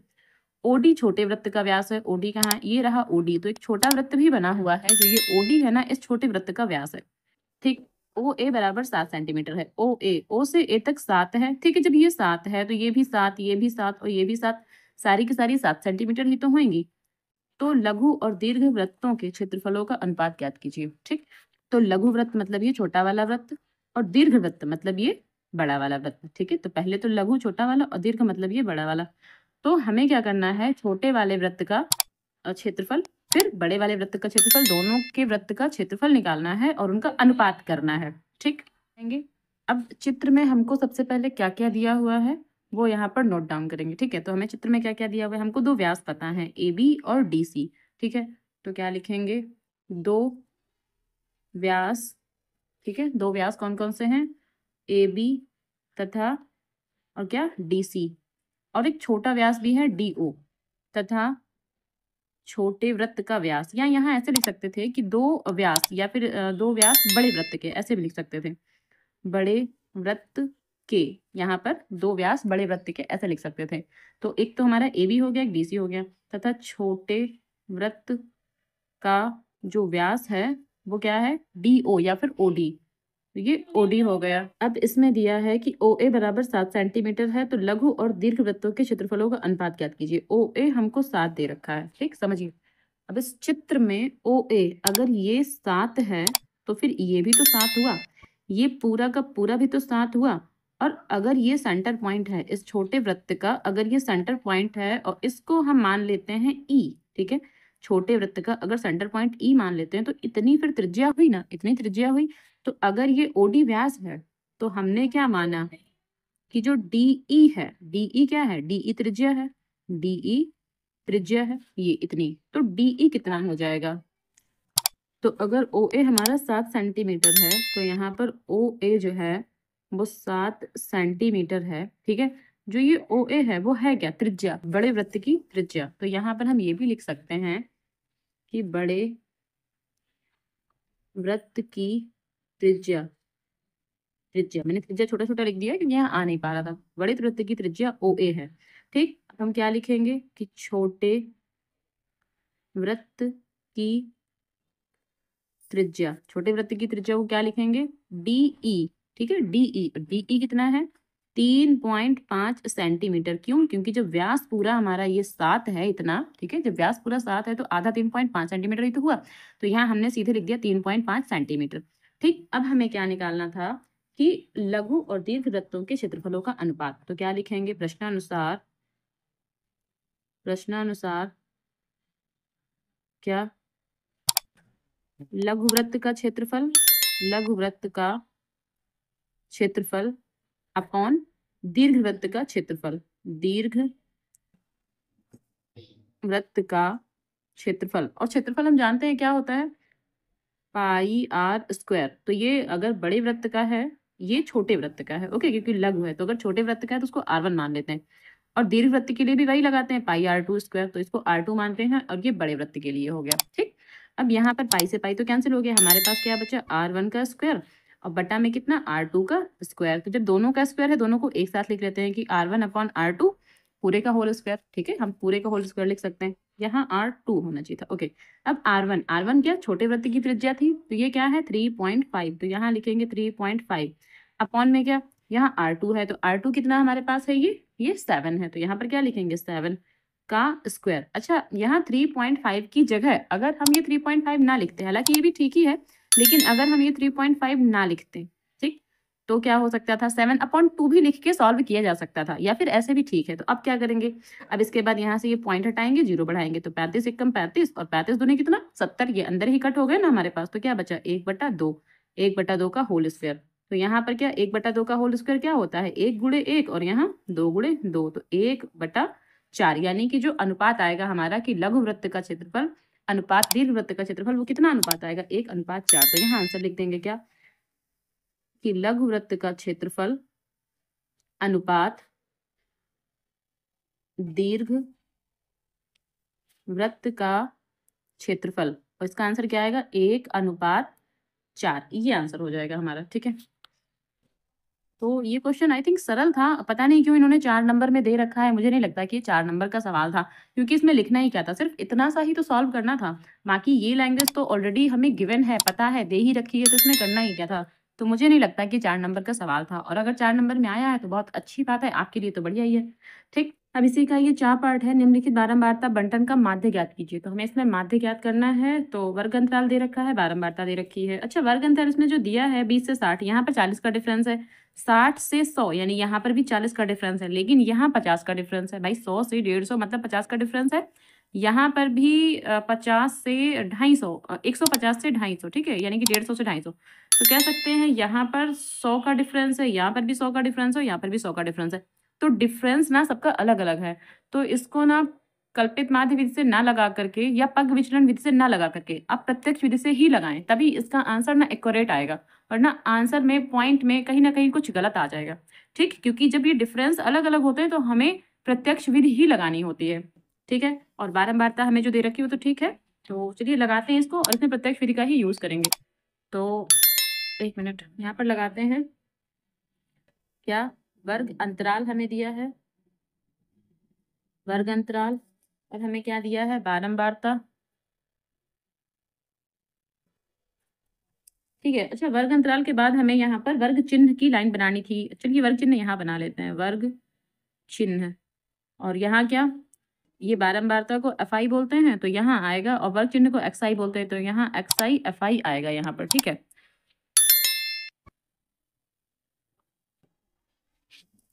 तो अब यहाँ पर जो हमें वर्ग अंतराल दिया हुआ पहले वो लिखते हैं। वर्ग अंतराल हमें दिया है 20 से 60 और 60 से 100, 100 से 150, ठीक है, और फिर दिया है हमको 150 से 250 यानी कि 250, और 250 से 350 और 350 से 450 यानी कि 450, ये तो हमको दे रखा है हमारा वर्ग अंतराल। उसके बाद जो बारंबारता दे रखी है वो यहाँ 7 है, इसके लिए है 5, इसके लिए 16, इसके लिए 12 और इसके लिए 2 और इसके लिए 3, ये हमें दे रखी है बारंबारता। तो वर्ग चिन्ह इनके बीच की संख्या निकालेंगे। अब इनके बीच की संख्या क्या, 20 और 40 के बीच में क्या आएगा, 20 और 60 के बीच में कितना आएगा, 40 आएगा। क्यों, अब ये बीच की संख्या कैसे निकालते हैं, इन दोनों को आपस में जोड़ेंगे और 2 से भाग करेंगे, ठीक है, इन दोनों को आपस में जोड़ेंगे और 2 से भाग करेंगे तो बीच की संख्या निकलती चली जाएगी। जैसे 60 में अगर 100 जोड़ेंगे तो 160 हो जाएगा, जब 2 से भाग करेंगे तो 80 आ जाएगा,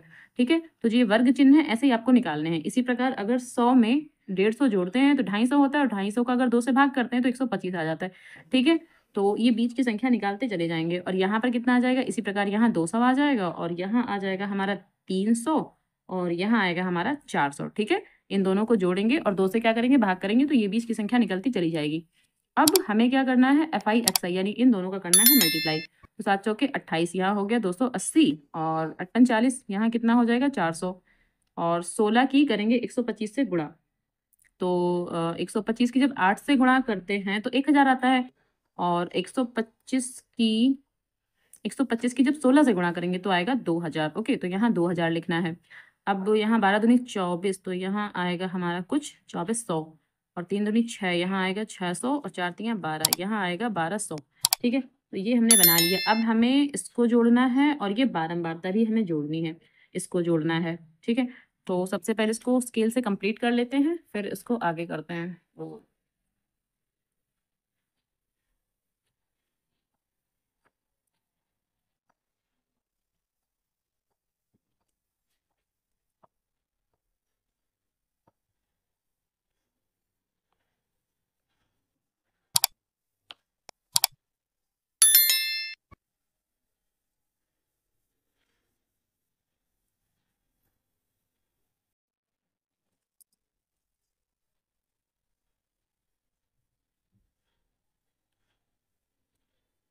यहाँ योग लिख लेते हैं। हमें किन किन का योग करना है? एक तो ये बारंबारता यानी कि सिग्मा ऑफ एफ आई करना है, और यहाँ sigma of F I X I, ठीक है, इसको sigma of F I X I लिखते हैं, इसका योग करना है। तो पहले इनको जोड़ लेते हैं। जब इनको जोड़ेंगे तो हमारा आएगा 7 5 12, और 12 में 12 जोड़ेंगे 24, 24 में 2 जोड़ते हैं तो 24 2 26, 26 में 3 जोड़ेंगे तो 29 हो जाएगा, और 29 में 16 जोड़ेंगे तो हमारा आ जाएगा 45। तो ये तो आ रहा है 45, ठीक। अब इनको भी जोड़ना है तो 0 0 0 तो 0 ही रहेगा। यहाँ से 8 हो जाएगा, और यहाँ से क्या हो जाएगा? 4 2 6, 4 10 6 16 17 18, 18 का 8 हो जाएगा, और एक कैरी हो जाएगा तो 2 2 4, और एक 5 एक 6।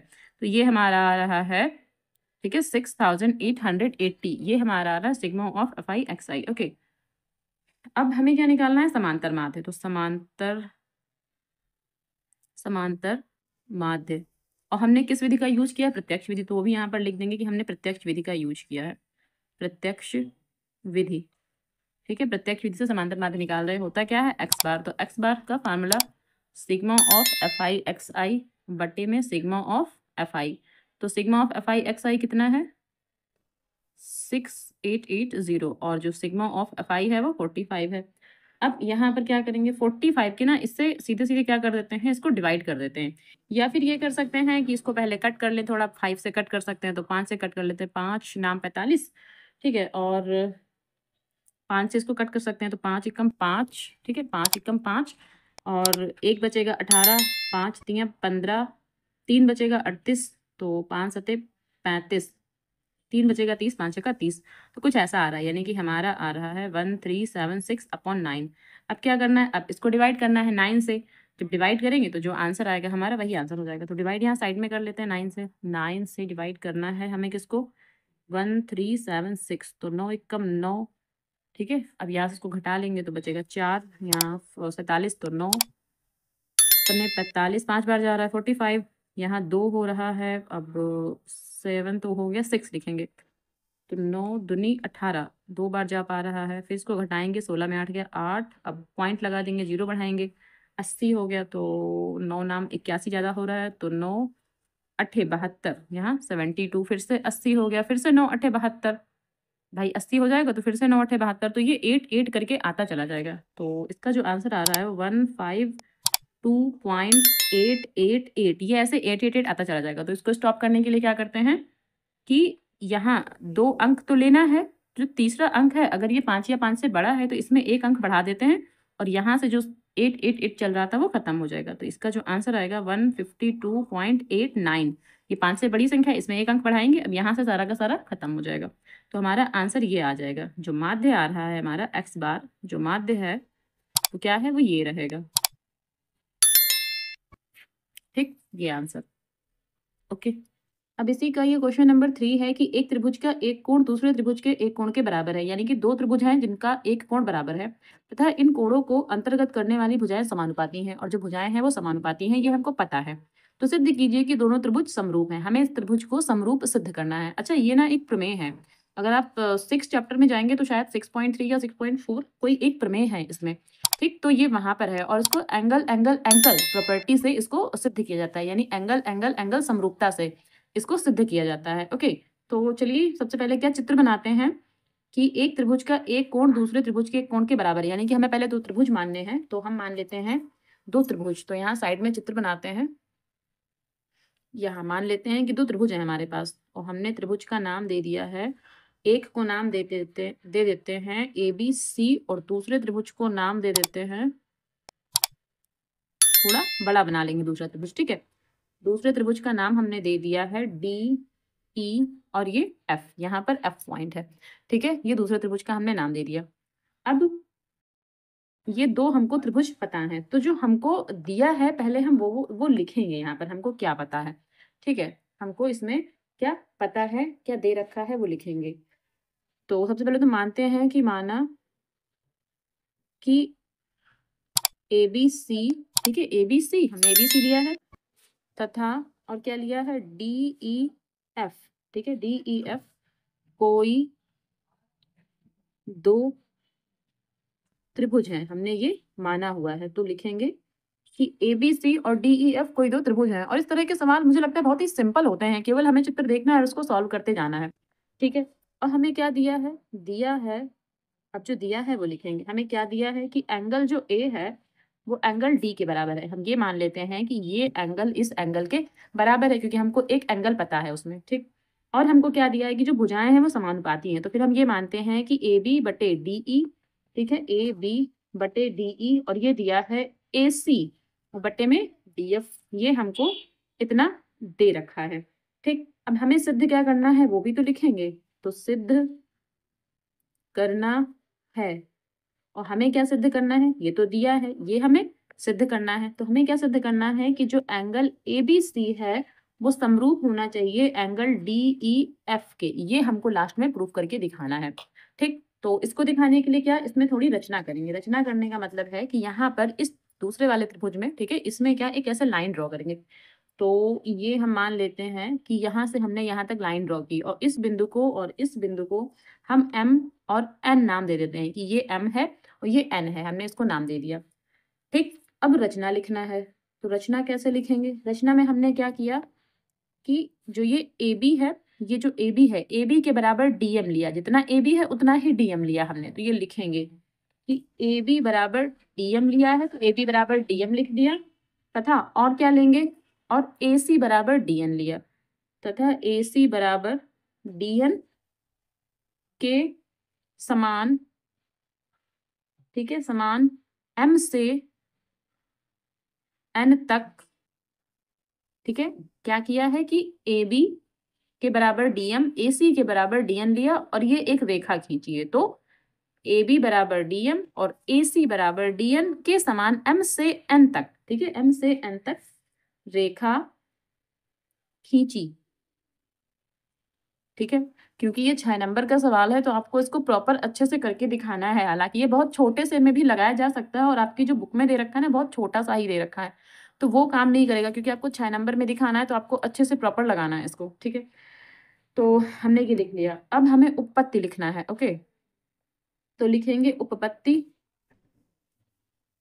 अब यहाँ उपपत्ति लिख सकते हैं या फिर हल भी डाल सकते हैं, जरूरी नहीं कि आप एक उपपत्ति ही लिखें, तो यहाँ हल भी डाल सकते हैं। अब हमें सबसे पहले क्या दिया हुआ, हम वहीं से शुरू करेंगे। तो हमको क्या दिया, हमको ये दिया हुआ है ना, बस यहीं से शुरुआत करना है। इसको कैसे लिखेंगे कि ए बी बटे डी ई बराबर में क्या, ए सी बटे डी एफ, ये हमको क्या है, दिया हुआ है। तो यहाँ पर लिख भी देंगे कि ये हमको ऑलरेडी पता है, ठीक है, दिया हुआ है। अब ए बी की जगह हम डी एम लिख सकते हैं, और ए सी की जगह हम डी एन लिख सकते हैं। तो इसको क्या लिखेंगे, डी एम बटे डी ई, और यहाँ पर क्या, डी एन बटे डी एफ, ठीक है, ये हमने लिख लिया। अब हम जानते हैं,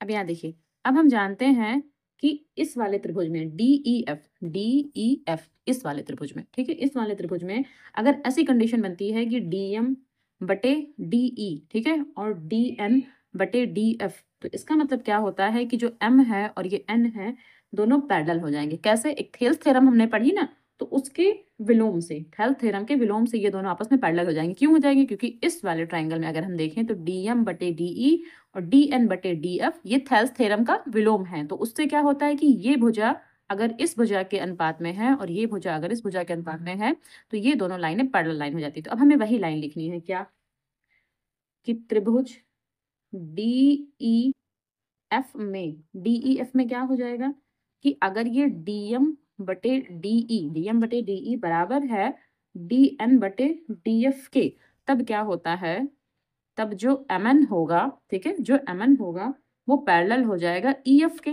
ठीक है, यही हमने बताया कि जो MN होगा वो EF के पैरेलल हो जाएगा।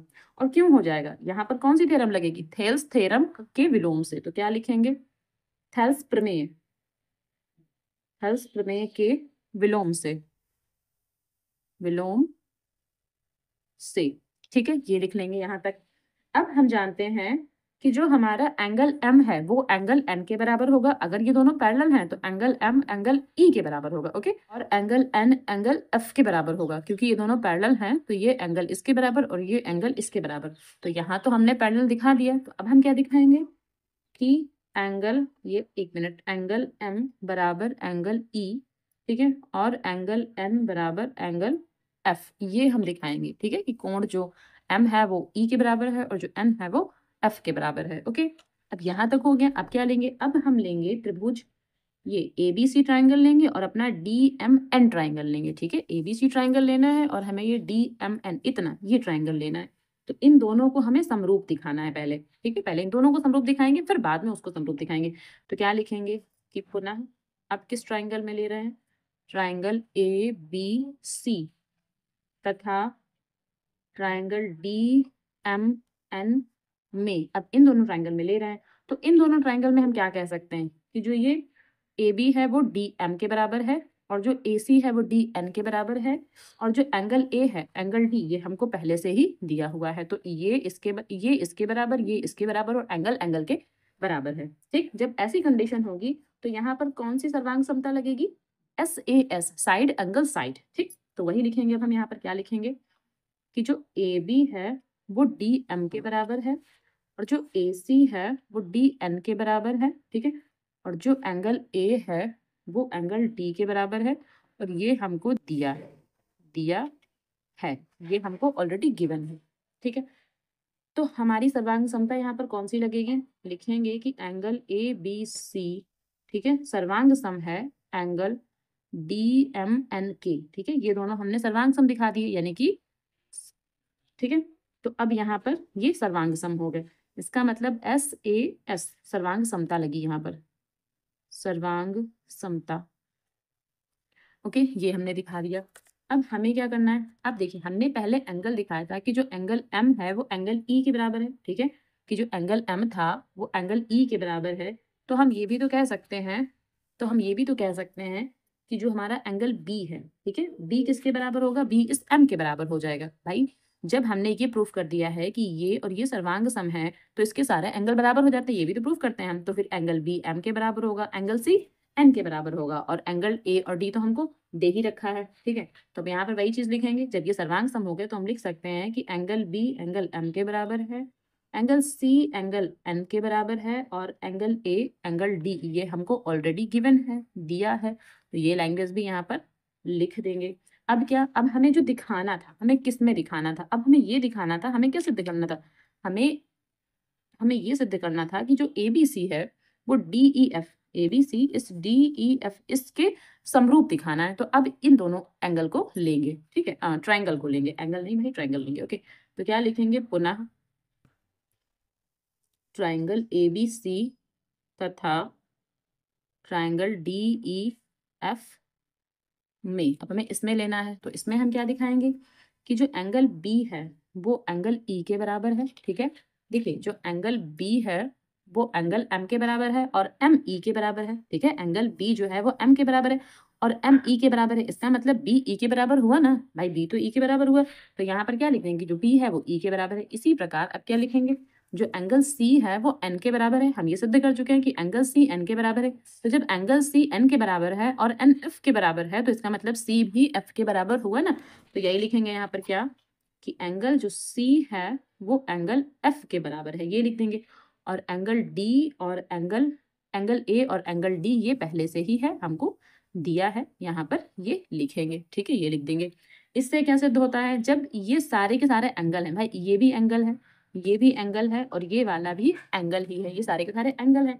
जब ऐसा हो गया तो हमने क्या सिद्ध कर दिया कि जो ABC है, ठीक है, वो समरूप है, किसके समरूप है, एंगल DEF के। तो यहाँ पर क्या लगे, कौन सी लगेगी कंडीशन, कि एंगल समरूपता से। बस यही हमको लास्ट में प्रूव करना था। ओके, यहाँ पर लिख देंगे प्रूव्ड। हालांकि आप बुक में देखेंगे ना तो ये आपको बहुत छोटा सा दिखेगा, उसमें बहुत क्लियरली अच्छे से नहीं दिया हुआ है, एक दो लाइन में करके निपटा दिया है। ठीक है, तो आप इसको अगर ऐसे लगाएंगे, क्योंकि आपका 6 नंबर का सवाल है तो आपको इसको पूरा एक्सप्लेन करके लगाना है अच्छे से इस तरह से। ठीक है, तो अब ये 3 का अथवा पार्ट है, और अथवा पार्ट में क्या है कि बीएल और सीएम एक समकोण त्रिभुज एबीसी की माध्यिकाएं हैं। तो कोई समकोण त्रिभुज है एबीसी जिसकी माध्यिकाएं बीएल और सीएम है। ठीक है, तथा इस त्रिभुज का जो एंगल ए है, ठीक है, एंगल ए जो है वो क्या है, समकोण है। इट मीन्स ये 90 डिग्री का एंगल है। सिद्ध कीजिए कि 4BL² प्लस CM² बराबर 5BC²। ये हमें प्रूव करना है। ओके, तो सरल सवाल है, चलिए लगा के बताते हैं कैसे लगेगा। देखिए, सबसे पहले हमको क्या दिया हुआ है वो लिखेंगे और एक चित्र भी बनाएंगे साथ में। ठीक है, और एक चित्र भी बनाएंगे इसका। तो सबसे पहले तो जो ट्राइंगल है ABC वो बनाते हैं। तो ये ए मान लिया, इसको बी मान लिया और इस पॉइंट को सी मान लिया। ABC हमने एक ट्राइंगल बना लिया।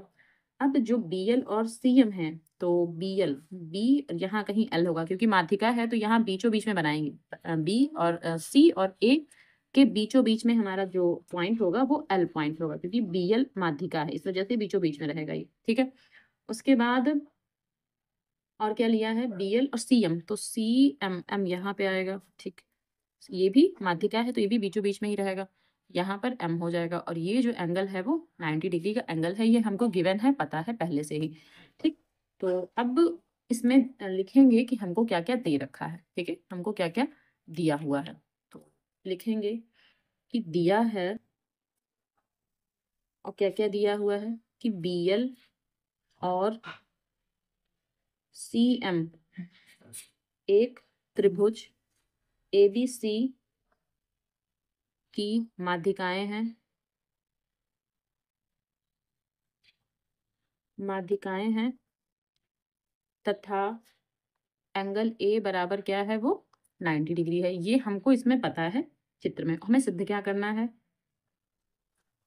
सिद्ध करना है, हमें सिद्ध क्या करना है वो भी लिख देंगे। हमें सिद्ध करना है 4BL² plus CM² is equals to क्या, 5BC²। ठीक है, ये हमें इतना सिद्ध करना है, ये वाला पोर्शन ये हमें सिद्ध करना है। और ये जो C पॉइंट है ये इसका C पॉइंट है। ओके, ठीक है, तो अब सबसे अच्छा, इसमें तीन जो है, तीन ट्राइंगल बन रहे हैं जो कि समकोण हैं। कौन कौन से, देखिए 90 डिग्री तो यहाँ पर है ही है, इसका मतलब एक ट्राइंगल तो ये पूरा बड़ा वाला है, दूसरा ट्राइंगल ये इतना, ये भी तो समकोण है क्योंकि यहाँ 90 डिग्री तो बन ही रहा है, और तीसरा ट्राइंगल ये वाला। ठीक है, ये भी समकोण ही है। तीनों ट्राइंगल जो है वो समकोण ट्राइंगल बन रहे हैं।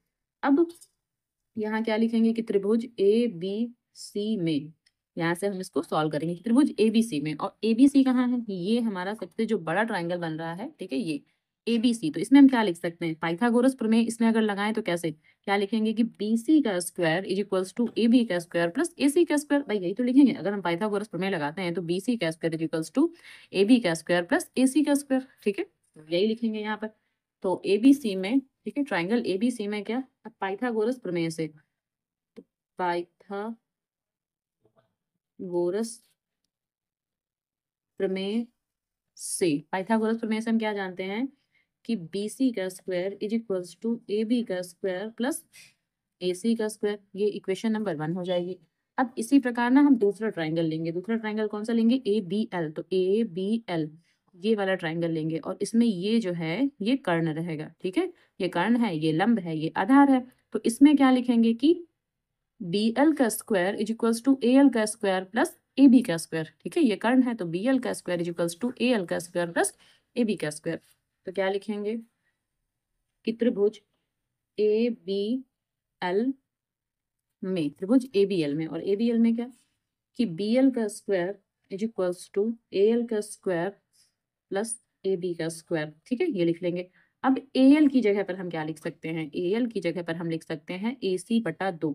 क्यों लिख सकते हैं AC/2, देखिए यहाँ जो ये AL है, और AL किसका आधा है, इस पूरे AC का आधा ही तो है, क्योंकि ये माध्यिका है। इसका मतलब ये जो AL है इस पूरे AC का आधा है, इसलिए AL की जगह पर हम क्या लिखेंगे, AC/2 प्लस यहाँ क्या AB का स्क्वायर, और यहाँ BL का स्क्वायर ऐसे ही लिखा रहेगा।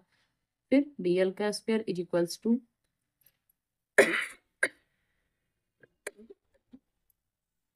AC का स्क्वायर और जो ये 2 है, 2 का स्क्वायर कितना हो जाएगा, 4 हो जाएगा। तो यहाँ AC का स्क्वायर अपॉन 4, यहाँ AB का स्क्वायर। अब जो ये 4 है, 4 यहाँ मल्टीप्लाई करेगा, 4 यहाँ मल्टीप्लाई करेगा और यहाँ से खत्म हो जाएगा। तो 4 की मल्टीप्लाई यहाँ कर देंगे, 4BL स्क्वायर बराबर AC square plus 4AB square. तो इसको मान लेते हैं इक्वेशन नंबर 2। और यहाँ एक लाइन और लिख देते हैं, यहाँ पर क्या लिख देते हैं कि जो AC का मध्य बिंदु है, मध्य बिंदु क्या है, L है। तो ये एक लाइन यहाँ पर बढ़ा लेते हैं, क्योंकि हमने AL को चेंज किया तो यहाँ बताना पड़ेगा ना कि क्यों चेंज किया, क्योंकि AC का जो मध्य बिंदु है वो L है। ठीक है, यहाँ लिख लिया। अब एक ट्राइंगल हमारे पास बचा है, कौन सा ट्राइंगल, ये हो गया, ये हो गया। तो हमारे पास एक ये ट्राइंगल बचा है, क्या, ACAM या फिर ACM, कुछ भी बोल सकते हैं। तो हम इसको लिखेंगे CAM। ठीक है, इस ट्राइंगल को। तो क्या लिखेंगे कि ट्राइंगल CAM से, ट्राइंगल CAM से या CAM में, कुछ भी लिख सकते हैं। ठीक है, अब यहाँ देखिए कि अगर हम CAM की बात करते हैं तो CAM में क्या है कि ये देखिए CM का स्क्वायर, ठीक है, CM का स्क्वायर बराबर किसके, AM का स्क्वायर प्लस AC का स्क्वायर। ठीक है, CM का स्क्वायर किसके बराबर होगा, AM के स्क्वायर प्लस AC के स्क्वायर। तो बस यही चीज लिखेंगे यहाँ पर। अब क्या लिखेंगे कि CM का square is equals to AM का स्क्वायर प्लस AC का स्क्वायर। ये लैंग्वेज यहाँ पर लिख लेंगे। अब CM का स्क्वायर इज इक्वल्स टू, अब AM की जगह पर क्या लिखेंगे, AB बटा 2 इसका होल स्क्वायर। क्यों ऐसा करेंगे, क्योंकि देखिए जो AM है यहाँ पर, एक मिनट, ये जो AM है, AM किसका है, AB का आधा ही तो है। जो AM है वो AB का आधा है। इस वजह से AM की जगह पर हमने क्या लिखा हुआ है, क्या लिखा है, AB बटे 2। ठीक है, AM की जगह पर AB बटा 2। और ये क्या था, जो ये हमारा AB का मध्य बिंदु है वो M ही तो है। तो AB का मध्य बिंदु M है, ये भी साइड में लिख देंगे कि हमने ऐसा क्यों किया, क्योंकि AB का मध्य बिंदु M है। ठीक है, इस वजह से। अब यहाँ पर क्या करेंगे, CM का स्क्वायर तो ऐसे ही चलता रहेगा, यहाँ क्या, AB का स्क्वायर और ये 2 का स्क्वायर 4 हो जाएगा प्लस AC स्क्वायर। अब 4 यहाँ मल्टीप्लाई करेगा और 4 यहाँ भी मल्टीप्लाई करेगा। तो जब 4 यहाँ मल्टीप्लाई करेगा तो क्या हो जाएगा, 4CM स्क्वायर। यहाँ से AB ऐसे ही रहेगा, यहाँ से 4 हटेगा तो यहाँ जाएगा और यहाँ जाएगा, यहाँ से हट जाएगा। या यूं कह सकते हैं एलसीएम लेके सॉल्व किया गया, या आप ऐसे नॉर्मली कर सकते हैं। यहाँ से भी 4AC स्क्वायर, ये आ जाएगी इक्वेशन नंबर 3। तो अब इक्वेशन जो सेकेंड हमारी आई थी ये वाली, और जो इक्वेशन हमारी 3 है ये वाली, इन दोनों को जोड़ेंगे तो क्या लिखेंगे, समीकरण सेकेंड प्लस 3, ये हम लिखेंगे यहाँ पर। तो अब देखिए सेकंड में क्या था, 4BL स्क्वायर है और यहाँ इधर क्या है, 4CM स्क्वायर। तो क्या लिखेंगे, 4BL square plus 4CM square, यहाँ लिख लेंगे। और इस तरफ क्या, इस तरफ इनको जोड़ेंगे तो इधर क्या है, AC का स्क्वायर प्लस 4AB का स्क्वायर। तो लिखेंगे क्या, AC का स्क्वायर प्लस 4AB का स्क्वायर प्लस, अब जो ये वाला इसको भी यहाँ पर लिखेंगे तो AB का स्क्वायर प्लस 4AC का स्क्वायर, ऐसे लिख देंगे इसको। ठीक है, अब यहाँ इन दोनों से 4 तो कॉमन ले लेंगे और ब्रैकेट में क्या आएगा, BL का स्क्वायर प्लस CM का स्क्वायर बराबर। अब यहाँ AC स्क्वायर है और यहाँ भी AC स्क्वायर है, तो 1AC स्क्वायर और 4AC स्क्वायर मिलाकर के कितना बनेगा, 5AC स्क्वायर प्लस यहाँ 4AB स्क्वायर और यहाँ AB स्क्वायर। तो यहाँ 1 है, यहाँ 4 है, मिला के 5AB स्क्वायर। ठीक है, तो अब इन दोनों से ना 5 कॉमन ले लेंगे तो फिर क्या आ जाएगा, AC square plus AB square. ठीक है, AC square plus AB square. और यहाँ तो ये वाला टर्म ऐसे ही लिखा रहेगा। ठीक, तो 4BL स्क्वायर से ब्रैकेट बना लेते हैं और यहाँ क्या, CM square is equals to 5 और AB स्क्वायर, ये AC square plus AB square. यहाँ देखिए, यहाँ देखिए AB square plus AC square, इसकी जगह पर हम क्या लिख सकते हैं, BC स्क्वायर लिख सकते हैं इक्वेशन नंबर 1 से। यानी AB square plus AC square की जगह BC स्क्वायर लिखा जा सकता है, कहाँ से, इक्वेशन नंबर 1 से। तो यही लिखेंगे। यहाँ AC स्क्वायर और AB स्क्वायर की जगह पर क्या लिखेंगे, BC स्क्वायर, और कहाँ से, समीकरण 1 से। समीकरण 1 से ये यहाँ पर लिख भी देंगे कि समीकरण 1 से हमने इसको ऐसा लिखा हुआ है। तो अब यही तो हमें प्रूफ करा रहे थे और ये हमारा प्रूफ हो गया। देखिए यही हमको प्रूफ करा रहे थे ना, सिद्ध करना है, और यही हमारा प्रूफ हो गया। तो बस इसको ऐसे कर देंगे और क्या लिख देंगे, प्रूव्ड। ठीक है, तो आई होप ये आपको समझ में आ गया हो। अब ये इसी का क्वेश्चन नंबर 4 है, हल कीजिए। 4 upon root of X plus 3 upon root of Y equals to 3 फिर क्या है 8 upon root of X minus 9 upon root of Y is equals to 1। और ये क्वेश्चन इजी होते हैं, लेकिन हाँ कुछ बच्चों को शायद नहीं समझ में आते। चलिए मैं समझा देती हूँ कैसे करना होता है। अब सबसे पहले हमने ये इक्वेशन यहाँ नोट डाउन कर ली है। यहाँ पर लिखना क्या है, जो ये रूट एक्स है ये 1 अपॉन में है ना, 1 अपॉन में है, तो क्या लिखेंगे, सबसे पहले इसको मानते हैं कि माना 1 upon root x is equals to A, ठीक है। और क्या मानेंगे 1 अपॉन रूट वाई, इसको हम क्या मान लेते हैं, बी मान लेते हैं। ए और बी हमने इसको और इसको मान लिया, ठीक। अब यहाँ लिखेंगे क्या 4a, भाई इसको 1 अपॉन ए माना है, अगर ये 1 अपॉन रूट एक्स माना है तो ए लिखेंगे यहाँ पर ए। और यहाँ क्या 3b, क्योंकि इसकी जगह b लिखना है, 1 अपॉन रूट वाई है, यहाँ क्या 3, ठीक है, यहाँ से 3, ये इक्वेशन नंबर 1 हो जाएगी। इसी प्रकार यहाँ से भी इक्वेशन बनाएंगे, तो यहाँ क्या 8a, ठीक है, ये 8a हो गया माइनस 9, और ये क्या b इज इक्वल्स टू 1 हो जाएगा। अच्छा, अब इस समीकरण में और इस समीकरण में या तो इसकी 2 से मल्टीप्लाई करें तो यहाँ 8 बन जाएगा, या तो फिर यहाँ 3 से मल्टीप्लाई करें तो 9 बन जाएगा, ठीक है। तो यहाँ इस समीकरण में ना हम 3 से मल्टीप्लाई कर देते हैं, तो इसको 3 से मल्टीप्लाई करके यहाँ लिख लेते हैं, और लिख भी देंगे कि समीकरण 1 गुणा 3, 1 की 3 से गुणा कर रहे हैं, तो यहाँ क्या हो जाएगा, जब 3 की यहाँ गुणा करेंगे तो 12a, और यहाँ क्या प्लस 3 तियाँ 9, b इज इक्वल्स टू 3 तियाँ, फिर यहाँ पर 9 हो जाएगा। और ये इक्वेशन ऐसे लिखी रहेगी, इसमें कुछ भी नहीं करेंगे, तो क्या 8a minus 9b is equals to 1, और यहाँ क्या ये आपस में कैंसिल हो जाएंगे, 12 और 8 मिला के 20, 20a, और यहाँ कितना 10 हो जाएगा, भाई 9 और 1 10 ही तो होते हैं, तो a बराबर 10, और ये 20 बटे में आ जाएगा, तो कट कर देंगे, 10 एक कम 10, 10 दूनी 20, इसका मतलब a का मान कितना आया 1/2, तो a बराबर आया 1/2, इसको यहाँ पर ऐसे लिख लेंगे। अब किसी भी एक समीकरण में, या तो समीकरण फर्स्ट या फिर समीकरण सेकंड, किसी भी एक समीकरण में a का मान रखेंगे और b की वैल्यू निकालेंगे, तो क्या लिखेंगे समीकरण 1 से, समीकरण 1 से फर्स्ट से, तो समीकरण 1 है क्या 4a plus 3b is equals to कितना 3 है, ठीक है। फिर क्या करेंगे, जहां पर ये a है वहां पर कितना होगा 1/2, तो 4 into 1/2 plus 3b is equals to 3, इसको कट कर देंगे, 2 एक कम 2, 2 दूनी 4, तो यहाँ 2 एक कम 2, और बट्टा में जो 1 है वो लिखेंगे नहीं, plus 3b is equals to 3, तो फिर 3b बराबर 3, और ये 2 है ये माइनस में आ जाएगा तो माइनस का 2, तो 3b बराबर 1, ठीक है। तो फिर b बराबर 1 अपॉन ये जो 3 है बटे में आ जाएगा, तो b की वैल्यू क्या आ जाएगी 1/3। अब हमें a की वैल्यू पता है, हमें b की वैल्यू पता है, ठीक है। तो जो हमने माना था, हमने क्या माना था 1 अपॉन रूट एक्स को हमने a माना था, तो यहाँ पर क्या लिखेंगे कि 1 upon root x is equals to a, ठीक है।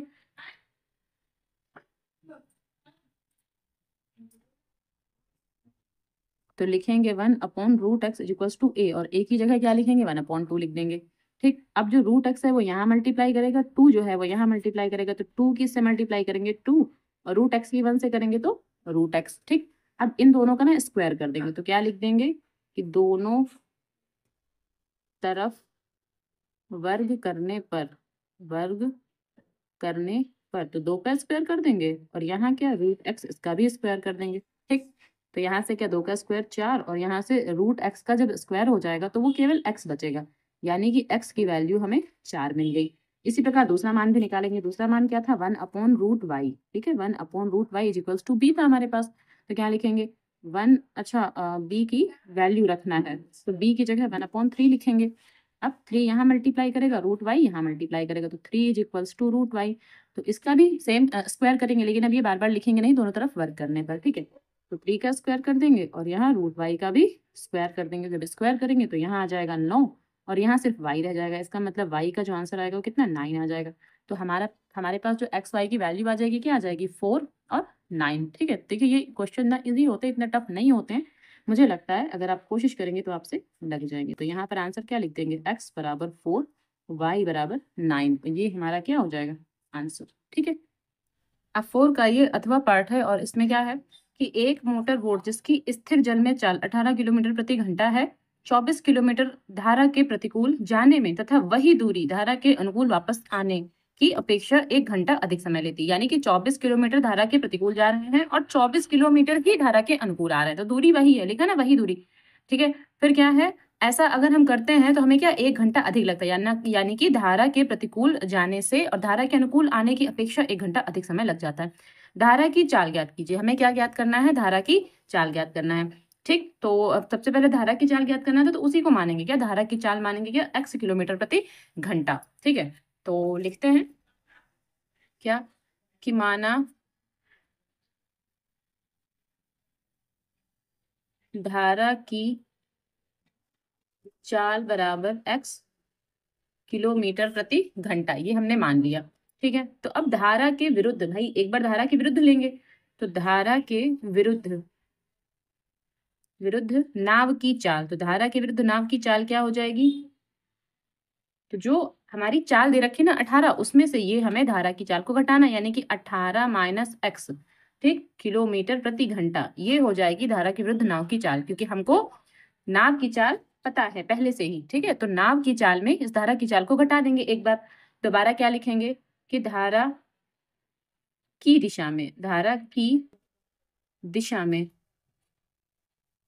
धारा की दिशा में नाव की चाल, नाव की चाल। और इसमें क्या करते हैं, जब धारा की दिशा में लेते हैं तो ना इन दोनों को जोड़ देते हैं। किसको?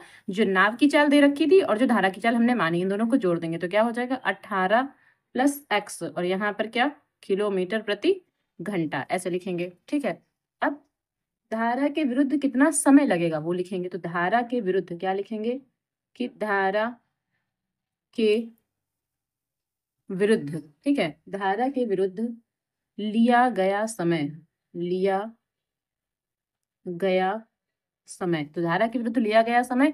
अब जो हमको दूरी दे रखी है, तो दूरी बटा चाल, ठीक है, दूरी बटा चाल। चाल कौन सी? जो विरुद्ध वाली चाल है, यहाँ पर लिखा ना धारा के विरुद्ध चाल, तो चाल यहाँ पर ये वाली लिखेंगे, क्या, 18 माइनस एक्स, और यहाँ पर क्या, घंटे, आवर। ठीक है, आवर में लिख देंगे। धारा के विरुद्ध लिया गया समय इतना हो जाएगा। अब धारा की दिशा में लिया गया समय वो लिखेंगे, तो क्या लिखेंगे कि धारा की दिशा में लिया गया समय, ये कितना हो जाएगा? ये भी तो भाई अब दूरी तो वही है, इक्वल है दूरी। ठीक है, तो 24 बटा 18 प्लस एक्स, क्योंकि धारा की दिशा में जाने में 18 प्लस एक्स जो है वो नाव की चाल हम लेंगे। ठीक है, तो अब प्रश्नानुसार हमको क्या दिया था कि अगर विरुद्ध जाएं और उसकी अपेक्षा धारा की दिशा में जाने में 1 घंटा हमको ज्यादा समय लग जाता है। ठीक है, तो प्रश्नानुसार क्या लिखेंगे कि 24 बट्टे 18 माइनस एक्स माइनस, ठीक है, कितना, 24 बट्टे 18 प्लस एक्स। तभी तो 1 घंटा ज्यादा समय लग रहा है, यानी कि इसकी अपेक्षा इसको 1 घंटा ज्यादा समय लगेगा, तो इसलिए हमने इन दोनों को घटा के आपस में और 1 कर दिया। ठीक, तो ये हमारी इक्वेशन यहाँ से बनेगी। अब कैसे बनाएंगे, पहले इन दोनों का ले लेंगे एलसीएम, तो 18 माइनस एक्स, और यहाँ पर भी क्या, 18 प्लस एक्स, ये दोनों एलसीएम हो गया। इसकी यहाँ मल्टीप्लाई, इसकी यहाँ मल्टीप्लाई, लेकिन उससे पहले ना 24 हम बाहर ले लेते हैं, तो 24 हमने कॉमन निकाल लिया। अब यहाँ तो 1 बचेगा ना, तो 1 की इससे मल्टीप्लाई हो जाएगी, तो क्या हो जाएगा 18 प्लस एक्स माइनस, अब 24 यहाँ से भी तो कॉमन चला गया, यहाँ सिर्फ 1 बचेगा, तो इसकी मल्टीप्लाई भी 1 से हो जाएगी, तो क्या हो जाएगा 18 माइनस एक्स, यहाँ एक ब्रैकेट लगा देंगे, क्यों, क्योंकि यहाँ आगे माइनस लगा हुआ है, इज इक्वल्स टू 1। ठीक है, अब यहाँ से 24, अब यहाँ क्या, 18 plus x minus 18 minus x, और यहाँ फार्मूला लगा देते हैं। यहाँ कौन सा फार्मूला लगेगा, यहाँ देखिए 18, और यहाँ क्या है 18, तो यहाँ a माइनस बी, यहाँ a प्लस बी, तो a minus b, a plus b क्या होता है, a square minus b square, तो यहाँ पर क्या लगेगा 18 का स्क्वायर माइनस एक्स स्क्वायर, क्योंकि यहाँ पर ये a है, तो a square minus b square is equals to कितना 1। यहाँ से क्या कैंसिल हो रहा है, यहाँ से हमारा कैंसिल हो रहा है, 1 मिनट, यहाँ हमने कुछ गलत किया शायद, ये माइनस और ये, अच्छा ठीक है, हाँ ये वाला माइनस, इस माइनस से क्या प्लस होना था, और हमने यहाँ माइनस बना दिया। ओके, तो 18 से 18 हो गया कैंसिल हमारा। अब यहाँ से क्या बचा हमारे पास 24, और यहाँ x और x मिला के 2x, तो ये 2x मल्टीप्लाई में अब लिखेंगे। ठीक है, x मिला के 2x, तो 2x से मल्टीप्लाई में लिखेंगे बराबर। अब जो ये पोर्शन नीचे वाला है, ये पूरा का पूरा पोर्शन यहाँ 1 से मल्टीप्लाई करेगा, भाई तिरछी गुणा हो जाएगी ना, तो ये पूरा पोर्शन यहाँ मल्टीप्लाई करेगा 1 से। अच्छा, 18 का स्क्वायर होता है 324, तो सीधे यहाँ पर 324 लिखते हैं। ठीक है, ये पूरा पोर्शन यहाँ जाएगा, लेकिन यहाँ इसका स्क्वायर करके लिखते हैं, तो 18 का स्क्वायर 324 होता है, तो यहाँ पर 324 लिख देंगे माइनस का एक्स स्क्वायर। ठीक, अब यहाँ 24 की 2 से गुणा करेंगे तो कितना 48 आ जाएगा, 48x is equals to 324 and minus x square. अब ये इस तरफ आएगा और ये भी इस तरफ आएगा, और यहाँ बना लेंगे 0, वहां से क्या हमें द्विघात समीकरण मिलेगी, तो क्या एक्स स्क्वायर, ये देखो ये माइनस का है, जब ये यहाँ आएगा तो पॉजिटिव बन जाएगा, ये वाला, अब ये टर्म तो प्लस का ही है, तो ये ऐसे ही लिखा रहेगा, और ये वाला जो टर्म है जब यहाँ लाएंगे तो माइनस का 324 इज इक्वल्स टू 0। अब 324 के ऐसे फैक्टर करने हैं कि घटाने से क्या आ जाए 48 आ जाए, तो अब 324 के फैक्टर कर लेते हैं, तो 324 यहाँ लिख लेते हैं साइड में, इसके फैक्टर करते हैं, तो फैक्टर हमारे पास क्या आएंगे, सबसे पहले 2 से ही कट करते हैं। 2 एकम 2, 2 छंग 12 और 2 दूनी 4। ठीक है, फिर 2 से करेंगे तो 2 अट्ठे 16, 2 एकम 2, 3 से करेंगे 3 दूनी 6, 3 नाम 3 सत्ते 21, क्योंकि यहाँ 2 बचेगा 121, 3 सत्ता 21, 3 सत्ते 21। ठीक है, फिर 3 से 3 नाम 27 और 3 तिया 9, 3 तिया 9। ये हमारे पास कुछ फैक्टर बन गया। क्या आया? 2 multiply 2 multiply 3 multiply 3 multiply 3 multiply 3, ये फैक्टर बन रहे हैं। अब इनसे ना कुछ ऐसा बनाना है कि घटाने के बाद कितना 48 आ जाए, ये वाला 48 आ जाए। तो ट्राई कर लेते हैं। 2 दूनी 4 तियां 12, अगर हम यहाँ 12 लेते हैं, यहाँ 3 तियां 9 27, तो फिर बनेगा ही नहीं, क्योंकि 27 में से 12 जाएगा तो नहीं बनेगा। कुछ और ट्राई करते हैं। 2 तियां 6 और 6 तियां 18, अगर हम इसको इतना 18 मान लेते हैं। ठीक है, तो 18, 3 तियां 9 दूनी 18, तो भी नहीं बन रहा है ये। कुछ और ट्राई करते हैं समथिंग, जैसे इतना मान लेते हैं 3 दूनी 6। ठीक है, 3 दूनी 6 अगर लेते हैं और यहाँ 3 तियां 9 27, 27 दूनी 54, 54, और यहाँ कितना 6, तो ये हाँ ये बन जाएगा। ठीक, तो देखिए यहाँ हमें क्या लेना था, 3 दूनी 6, यहाँ 6 लेना था, और 3 तिया 9 27, 27 की अगर 2 से मल्टीप्लाई कर लेते हैं 54 आ जाता है। 54, अगर 54 से हम 6 घटाते हैं तो हमारा 48 आ जाएगा। तो ये आपको एकदम से नहीं पता होगा। अगर हाँ आंसर पता है तो ठीक है, अगर नहीं पता तो ये हमें फैक्टर करके देखने हैं, यहाँ बनाना है, और अगर आपका आंसर सही है तो एक पॉइंट पे आपका आंसर जरूर आएगा। ठीक है, आपको ट्राई करना है, बन जाएगा। तो यहाँ पर हमारा क्या बनेगा, एक्स स्क्वायर प्लस, अब 48 की जगह हमें क्या लिखना है, 54 माइनस 6, क्योंकि इसी से तो ये बना था। और यहाँ x लिख देंगे माइनस का 324 इज इक्वल्स टू 0। अब एक्स स्क्वायर, ठीक है, यहाँ प्लस 54x माइनस का 6x माइनस का 324 इज इक्वल्स टू 0। अब यहाँ से एक्स स्क्वायर, अच्छा यहाँ से कॉमन लेते हैं, एक्स स्क्वायर ना लिखकर कॉमन लेते हैं। इन दोनों से x कॉमन मिलेगा, यहाँ x बचेगा और यहाँ क्या 54 बचेगा। माइनस इन दोनों से क्या 6 कॉमन लेते हैं, यहाँ x बचेगा और यहाँ ये वाला जो माइनस है, ये वाला जो माइनस है इसको प्लस करेगा अंदर। ओके, अब 6 का ना इसमें भाग कर देते हैं, तो 6 का भाग करेंगे, 6 पंचे 30, 2 बचेंगे 24, तो 6 चौके 24, 54 आ गया। अब ये और ये एक ब्रैकेट में लिखेंगे क्योंकि सेम संख्याएं हैं। ठीक, ये लिख दिया, उसके बाद x माइनस 6 लिख दिया इज इक्वल्स टू 0। अब इन दोनों को अलग अलग करेंगे, इसका मतलब कि x plus 54 is equals to 0, और उसके बाद ये संख्या लिखेंगे x minus 6 is equals to 0। इन दोनों को अलग अलग लिख दिया। ठीक है, तो अब x बराबर माइनस 54, अब माइनस की संख्या हम नहीं लेंगे। ठीक है, माइनस की संख्या नहीं लेंगे, तो x बराबर 6, जो हमारा आंसर आ जाएगा वो क्या आ जाएगा, x बराबर 6, क्योंकि पॉजिटिव संख्या ही इसमें लेनी होती जब भी हमें चाल और ये सब कुछ ज्ञात करना होता है। हमें क्या पूछा था, धारा की चाल, तो क्या लिखेंगे, धारा की चाल बराबर 6 किलोमीटर प्रति घंटा, ये आंसर हो जाएगा। ओके, अब इसी का ये नंबर 5 है कि एक अर्धगोला और एक लंबवृत्तीय शंकु के समतल आधारों को जोड़कर एक ठोस निर्मित किया गया है। ओके, तो यहाँ पर एक चित्र बनाया जाएगा जिसमें एक ऐसे अर्धगोला बनाएंगे और एक लंबवृत्तीय शंकु बनाएंगे, यानी कि उसी अर्धगोले के ऊपर ऐसे शंकु बनाएंगे। क्यों उसी के ऊपर बनाएंगे, क्योंकि यहाँ लिखा है आधारों को जोड़कर, यानी कि जो इस अर्धगोले का ये बेस होगा आधार होगा, और जो शंकु का ये बेस पॉइंट होगा यानी कि आधार होगा, उन दोनों को आपस में हमें टच करते हुए बनाना है। ठीक है, तो जोड़कर एक ठोस निर्मित किया गया है। यदि इस प्रकार बने ठोस का संपूर्ण आयतन, तो हमें आयतन दे रखा है, जो पूरा वो ठोस है उस पूरे ठोस का हमको आयतन यानी कि वॉल्यूम पता है कितना, 45 पाई घन सेंटीमीटर, ये हमको आयतन पता है पूरे ठोस संपूर्ण का। ठीक है, अब क्या बोला है, शंकु की ऊंचाई हमको दे रखी है, जो वो ऊपर वाला पोर्शन शंकु है ना, उसकी हमें ऊंचाई दे रखी है क्या, 9 सेंटीमीटर। तो उभयनिष्ठ समतल का व्यास ज्ञात कीजिए। अब वो जो व्यास होगा ना, जो बीच का पोर्शन होगा, ठीक है, तो वो उसका व्यास हमें ज्ञात करना है। ठीक, तो पहले तो त्रिज्या ज्ञात करेंगे, त्रिज्या जब निकल आएगी तो उसको 2 से मल्टीप्लाई करेंगे तो व्यास निकल आएगा। ठीक, तो चलिए लगाते हैं। तो पहले चित्र ही बनाते हैं इसका कि चित्र कैसे बनेगा। मान लिया हमने कि ये कोई हमारा अर्धगोला है। ठीक है, हमने ये मान लिया कि ये अर्धगोला है। अब इसके ऊपर हमें एक शंकु बनाना है, ये हमने उसके ऊपर शंकु बना लिया। ठीक, ये चित्र है हमारा। तो जो ये व्यास होगा, भाई अर्धगोले की इतनी तो त्रिज्या हो जाएगी, लेकिन ये पूरा का पूरा तो व्यास होगा ना, तो हमें ये पूरा व्यास ही फाइंड आउट करना है, निकालना है। और हमें क्या दे रखा, जो ये शंकु है ना, इसकी ये वाली जो ऊंचाई, ये हमको पता है, ये वाली जो ऊंचाई है ये हमको पता है क्या है, 9 सेंटीमीटर, ये हमको ऊंचाई पता है। ठीक है, और हमें क्या पता है, इस पूरी आकृति का हमको क्या पता है, आयतन पता है। ठीक, तो अब यहाँ पर लिखेंगे, हमें क्या निकालना है, हमें इसका ये व्यास निकालना है। तो क्या लिखेंगे, माना, एक मिनट, ओके, ठीक है, अब क्या लिखेंगे कि माना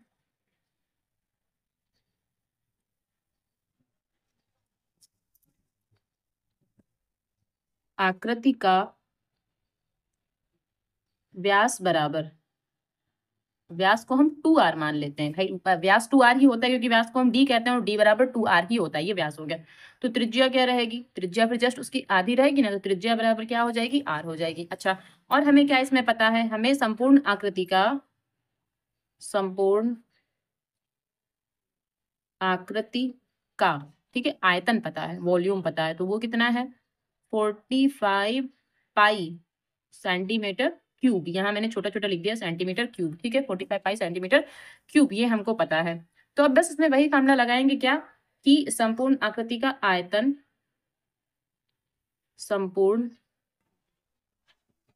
आकृति का आयतन, और संपूर्ण आकृति का आयतन जो है ये हमको क्या होता है, संपूर्ण आकृति का आयतन यहाँ पर लिखते हैं। तो संपूर्ण आकृति का आयतन, इसका मतलब ये शंकु का आयतन प्लस ये किसका, अर्धगोले का आयतन। तो यहाँ लिखेंगे कि शंकु का आयतन प्लस क्या, अर्धगोले का आयतन। ठीक, ये हमने यहाँ पर लिख लिया कि शंकु का आयतन प्लस अर्धगोले का आयतन। अब संपूर्ण आकृति का आयतन हमको दे रखा है 45 पाई, तो यहाँ पर इसके नीचे तो ये लिखेंगे क्या 45 पाई, और यहाँ क्या शंकु का आयतन होता है 1/3 पाई r स्क्वायर h, ये होता है शंकु का आयतन। और यहाँ क्या दे रखा है, अर्धगोले का आयतन, तो अर्धगोले का आयतन कितना होता है 2/3 पाई r क्यूब, ये पाई है, ठीक है, पाई r क्यूब, ये क्या होता है, ये अर्धगोले का आयतन हो जाता है। अब यहाँ से पाई पाई और पाई ये कैंसिल हो जाएंगे, पहले इनसे पाई कॉमन ले लेंगे तो फिर पाई कैंसिल हो जाएगा। तो यहाँ से 45 पाई तो ऐसे लिखेंगे। अब इन सबसे ना पाई कॉमन ले लेते हैं, और एक काम करते हैं 3 भी कॉमन ले लेते हैं, क्योंकि यहाँ पर भी 3 है, यहाँ पर भी 3, तो बट्टे में ना 3 भी कॉमन ले लेते हैं। ठीक है, तो अंदर क्या बचेगा आर स्क्वायर, ये 1 हटा देंगे, 1 से मतलब नहीं, आर स्क्वायर बचेगा, और यहाँ क्या एच प्लस यहाँ कितना, ये 2 बचेगा, पाई तो कॉमन चला गया, 3 भी कॉमन ले लिया। अब यहाँ क्या बचेगा r⁻3, ये इतना बचा हमारे पास। ओके, अब हम क्या करेंगे, पाई से पाई को कैंसिल कर देंगे, और जो 3 है ना, 3 मल्टीप्लाई में यहाँ चला आएगा भाई, ये अपॉन में है तो यहाँ जाके मल्टीप्लाई करेगा, तो 45 की 3 से मल्टीप्लाई करेंगे, 45 यहाँ 135, तो यहाँ पर 135 आ जाएगा, 135, इन दोनों की जब मल्टीप्लाई करेंगे तो 135 आ जाएगा। और यहाँ क्या बचेगा, आर स्क्वायर तो ऐसे लिखा रहेगा, एच की वैल्यू हमको दे रखी है 9, तो मल्टीप्लाई में 9 लिख देंगे, प्लस 2r⁻3, ये ऐसे ही लिखा रहेगा। अब यहाँ जो है एक त्रिघात समीकरण बन रही है, ठीक है, त्रिघात समीकरण बन रही है, लेकिन इसको पहले सीक्वेंस से लिख लेते हैं। कैसे, सबसे पहले ये इक्वेशन लिखते हैं, तो ये तो ऐसे ही ठीक है यहाँ पर, तो 2r⁻3, उसके बाद ये भी ठीक है, प्लस 9r स्क्वायर, और ये जब इस तरफ लाएंगे तो क्या हो जाएगा, माइनस का 135 हो जाएगा, और बराबर में 0 यहाँ लगा दें। अब 0 यहाँ लगाएं, ये यहाँ लगाएं, बात एक ही है, ठीक है। तो हमने ये अपनी त्रिघात समीकरण बना ली फिलहाल। अब त्रिघात समीकरण को सॉल्व करना आपको सिखाया गया था, शायद चैप्टर 3 या 4 में है, आई थिंक चैप्टर 2 या फिर 3 में है, मुझे इतना याद नहीं अच्छे से, लेकिन हाँ ये किसी एक चैप्टर में है, आपको त्रिघात समीकरण को सॉल्व करना बताया गया है। हम कैसे सॉल्व करते हैं इसको, जो ये r है ना, ठीक है, इसकी जगह पर हम पहले रख के देखते हैं, पहले 0 रखते हैं, फिर क्या 1 रखते हैं, फिर 2 रखते हैं, इसी प्रकार रखते चले जाते हैं, किसी एक पॉइंट पर ये कहीं ना कहीं सेटिस्फाइड कर जाता है। ठीक, अब पॉजिटिव की संख्याएं तो लेते ही लेते हैं, साथ ही साथ क्या लेते हैं, माइनस की संख्याएं, तो -1 -2 -3 ऐसे रखते चले जाते हैं। ठीक है, तो अब जहां पर आएगा, अच्छा ये आपको ना रफ वर्क करना है, फेयर नहीं करना है, तो आपको रफ वर्क कर करके देखना है। साइड में मैं आपको समझाती हूँ कि रफ वर्क कैसे करना है। मान लीजिए हमारे पास ये इक्वेशन है, हमारे पास इक्वेशन है 2r⁻3 plus 9r square minus 135 equals to 0। ठीक है, ये हमारे पास एक इक्वेशन दे रखी है हमको। अब यहाँ सबसे पहले r की वैल्यू हमें 0 रखना है, ठीक है, r की वैल्यू 0, तो जहां पर r है वहां 0 रखेंगे, तो यहाँ 0, 0 की घात 3 ऐसे कर लेते हैं, यहाँ पर भी 0 की घात 2 माइनस 135 बराबर 0। ठीक है, बराबर 0, यानी कि हमको जो बराबर के इस तरफ है ना वही लेके आना है इन सब से। ठीक, तो यहाँ तो 0, यहाँ 0, यहाँ माइनस 135 और यहाँ 0। अब यहाँ देखिए, यहाँ 135 है और यहाँ 0 है, ये सेटिस्फाइड नहीं हो रहा है, नहीं हो रहा ना सेटिस्फाइड। अब हम क्या 1 रख कर देखेंगे, तो 2, अब यहाँ 1 की घात 3 रख लेते हैं, 9, यहाँ पर 1 की घात 2, क्योंकि अब हम 1 रख रहे हैं। ठीक है, अब हम ये वाला 1 रख के देख रहे हैं, 1 माइनस 135, और इधर तो हमको 0 लेके आना, यानी कि ये वाला पोर्शन पूरा 0 बनना चाहिए, वो इक्वेशन जो होगी वो यहाँ सेटिस्फाइड करवाएंगे। तो यहाँ क्या 2, भाई 1 की घात 3 का मतलब 3 ही रहेगा, सॉरी 1 की घात 3 का मतलब 1 हो जाएगा। ओके, तो 1 की जब हम 2 से मल्टीप्लाई करेंगे 2 आ जाएगा, यहाँ पर भी वही 9 हो जाएगा, भाई 1 की घात 2 का मतलब 1, और 1 की गुणा अगर 9 से करेंगे तो 9 आ जाएगा, माइनस का 135 बराबर 0। अच्छा, अब आपको ये समझ में आ जाएगा कि ये 9 2 11 होते हैं, और 135 से अगर हम 11 घटाते हैं तो कैसे भी हमारा 0 नहीं बनेगा, तो इसको आगे सॉल्व करने की जरूरत ही नहीं है भाई। कुछ स्मार्ट वर्क भी तो आप करेंगे, ये थोड़ी ना कि आप नहीं पूरा पूरा लगाते रहेंगे। आपका पेपर होगा उस समय पर, तो आपको वहां पूरा पूरा नहीं लगाना है, आपको जल्दी से जल्दी आंसर पता करना होता है। ठीक, तो यहाँ से भी हमारा सेटिस्फाइड नहीं हो रहा है। अब अगर यहाँ 2 की घात 3 रख लेते हैं, 2 की घात 3 प्लस 9, यहाँ पर 2 की घात 2, यहाँ माइनस 135 और 0 तो हमें लाना है। ठीक है, अब यहाँ 2 की घात 3 का मतलब 8 होता है। ठीक है, 2 की घात 3 भाई 2 दूनी 4 दूनी 8। ठीक, 8 दूनी 16, यहाँ 16 बन रहा है। यहाँ कितना 2 दूनी 4 और 4 की 9 से गुणा करेंगे 36। अब 16 और 36 को जोड़ करके कैसे भी 135 नहीं बन रहा है, यानी कि ये भी हमारा सेटिस्फाइड नहीं हो रहा है। अब क्या, आर की वैल्यू हमें 3 लेना है, तो यहाँ पर जहां पर आर है वहां हमें क्या रखना है, 3 रख के देखना है। तो 3 की घात कितना 3, 9 और यहाँ कितना 3 की घात 2 माइनस 135 बराबर 0। 3 की घात 3 का मतलब 3 तिया 9 27 और 27 की 2 से गुणा करेंगे तो 54 54 हो रहा है। ठीक है, 3 तिया 9 27 भाई 3 की घात 3 है तो 3 तिया 9 और 9 तिया 27, 27 की 2 से गुणा करेंगे तो 54। अब यहाँ पर कितना 3 तिया 9, क्योंकि 3 की घात 2 है, इसका मतलब 3 गुणे 3 तो 3 तिया 9 और 9 की जब हम 9 से गुणा करेंगे 9 नाम 81, यहाँ माइनस का 135 लिखेंगे। ठीक, बराबर 0।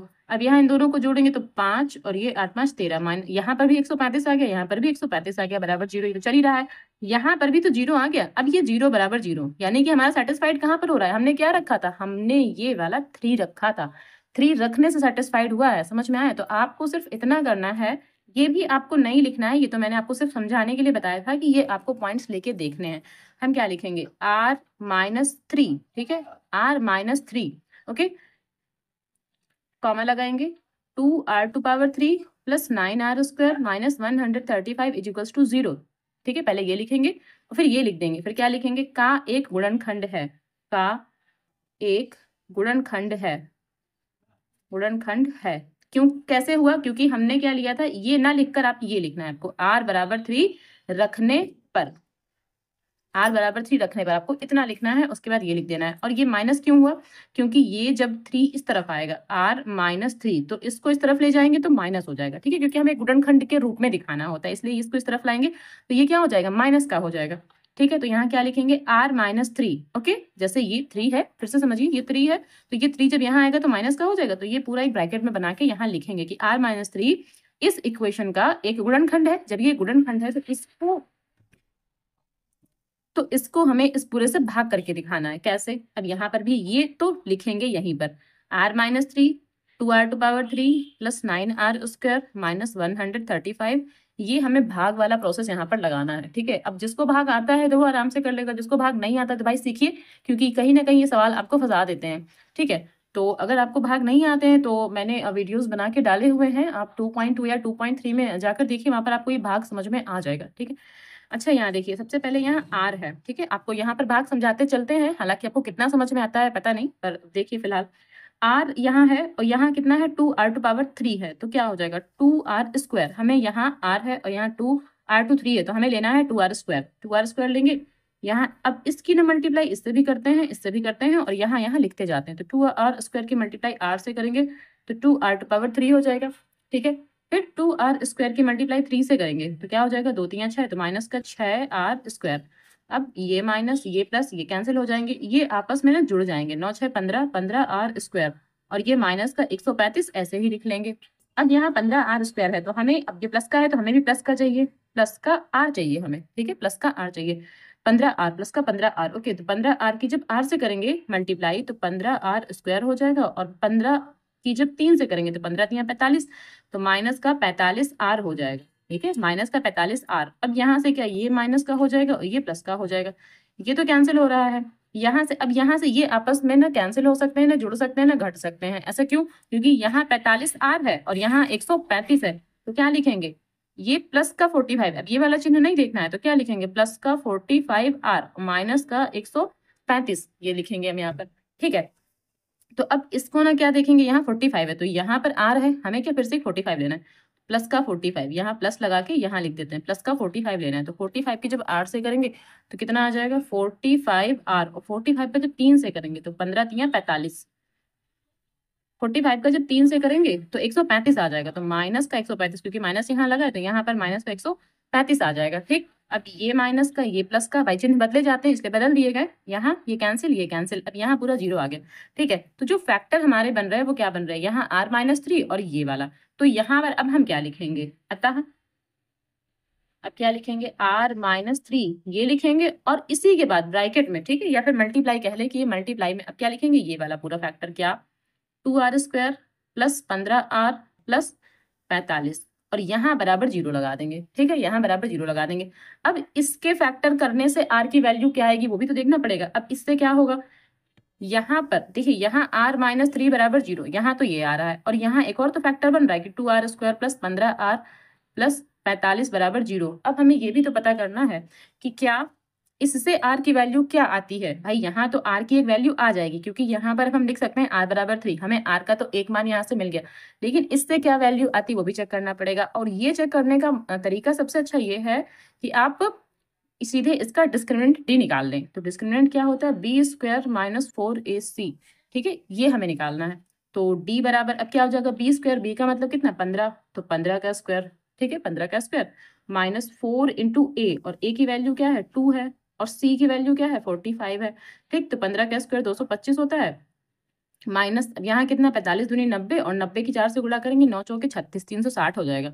अब 360 को ना 225 से घटा देंगे, तो जब घटाएंगे तो हमारा आएगा 5 और यहाँ 5 में 2 गया तो 3 और यहाँ 135 आ रहा है, जबकि माइनस का 135 आ रहा है। इसका मतलब जो भी हमारे मूल आएंगे वो काल्पनिक आएंगे, यानी कि आर का जो भी मूल आएगा वो रूट के अंदर आएगा, ठीक है, रूट के अंदर आएगा। इस वजह से ये वाली वैल्यूज मान्य नहीं होंगी। तो यहाँ पर क्या लिख देंगे, अतः मूल कैसे हो जाएंगे इस कंडीशन के लिए, अतः मूल कैसे हो जाएंगे, वास्तविक नहीं होंगे। यहाँ पर क्या लिख देंगे कि वास्तविक नहीं होंगे, नहीं होंगे। यहाँ तक तो हम ये लिख देंगे कि मूल वास्तविक नहीं होंगे।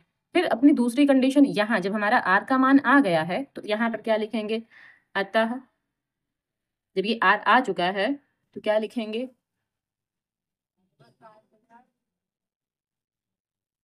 आकृति का व्यास, आकृति का व्यास बराबर कितना 3 गुणे 2 बराबर कितना 6 सेंटीमीटर, और ये हमारा इसका आंसर हो जाएगा, ठीक है, ये आंसर हो जाएगा। तो ऐसे इसको करना था और ये चीज भी आप साइड में दिखानी है इस सवाल में, ओके।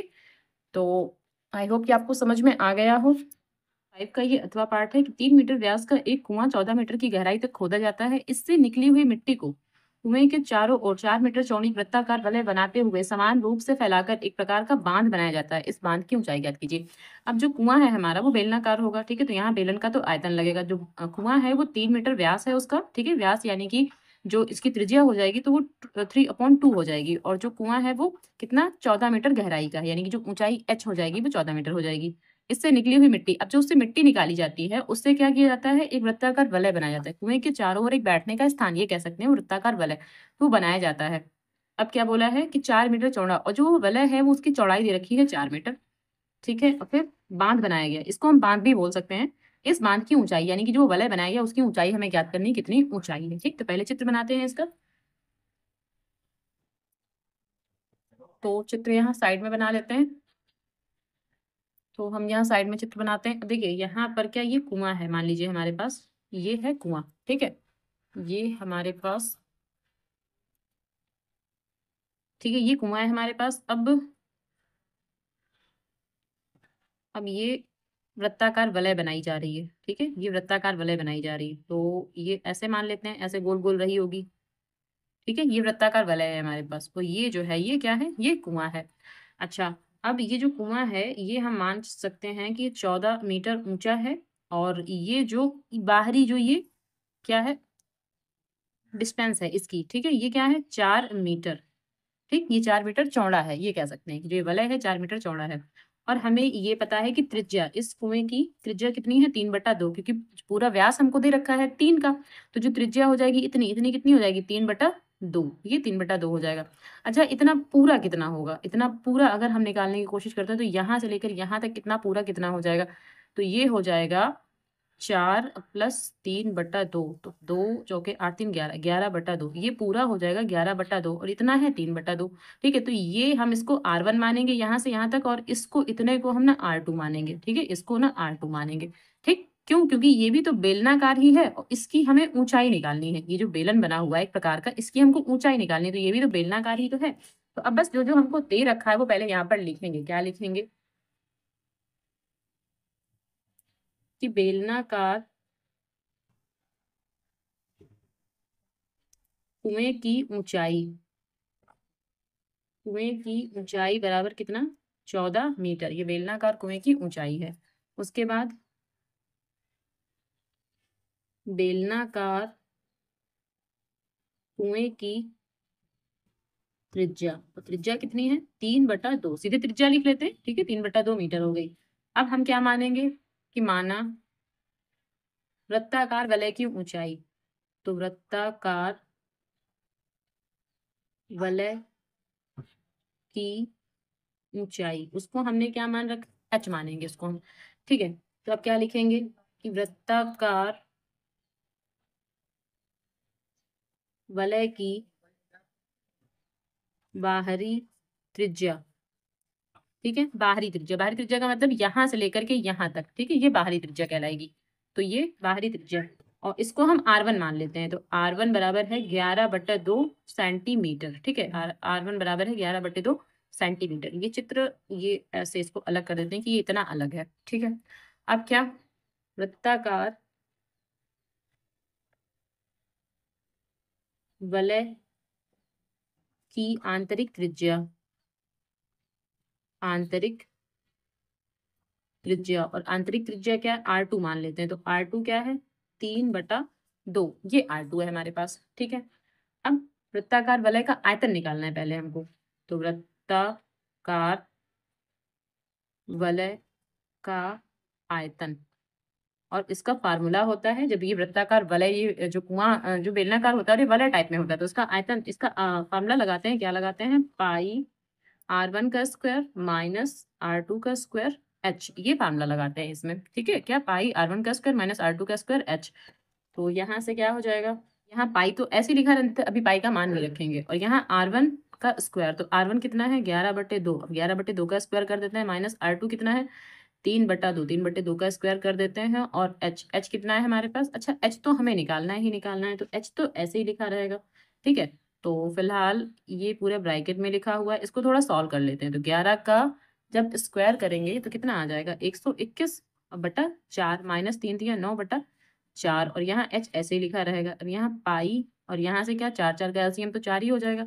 अब 121 में से 9 घटाना है, तो 121 माइनस 9 एक बार लिख लेते हैं। तो यहाँ से क्या हो जाएगा, पाई, और 121 में से अगर हम 9 घटा देंगे तो 112 बचेगा। तो यहाँ 112/4 ऐसा लिख लेंगे, और h यहाँ लिख देंगे। अब ये आपस में कट भी तो हो रहे थे, उनको कट कर लेते हैं 4 से सीधा सीधा। तो 4 एकम 4, और 4 दूनी 8, और यहाँ बचेंगे 3, 32, 4 8 32। तो हमारा आया है पाई, या पूरा पहले 28 लिख लेते हैं, 1 मिनट, पहले 28 लिख लेते हैं, उसके बाद क्या, पाई और h ये लिखा, और पाई की वैल्यू अभी हमने नहीं रखी है, ठीक है। अब क्या लिखेंगे, प्रश्नानुसार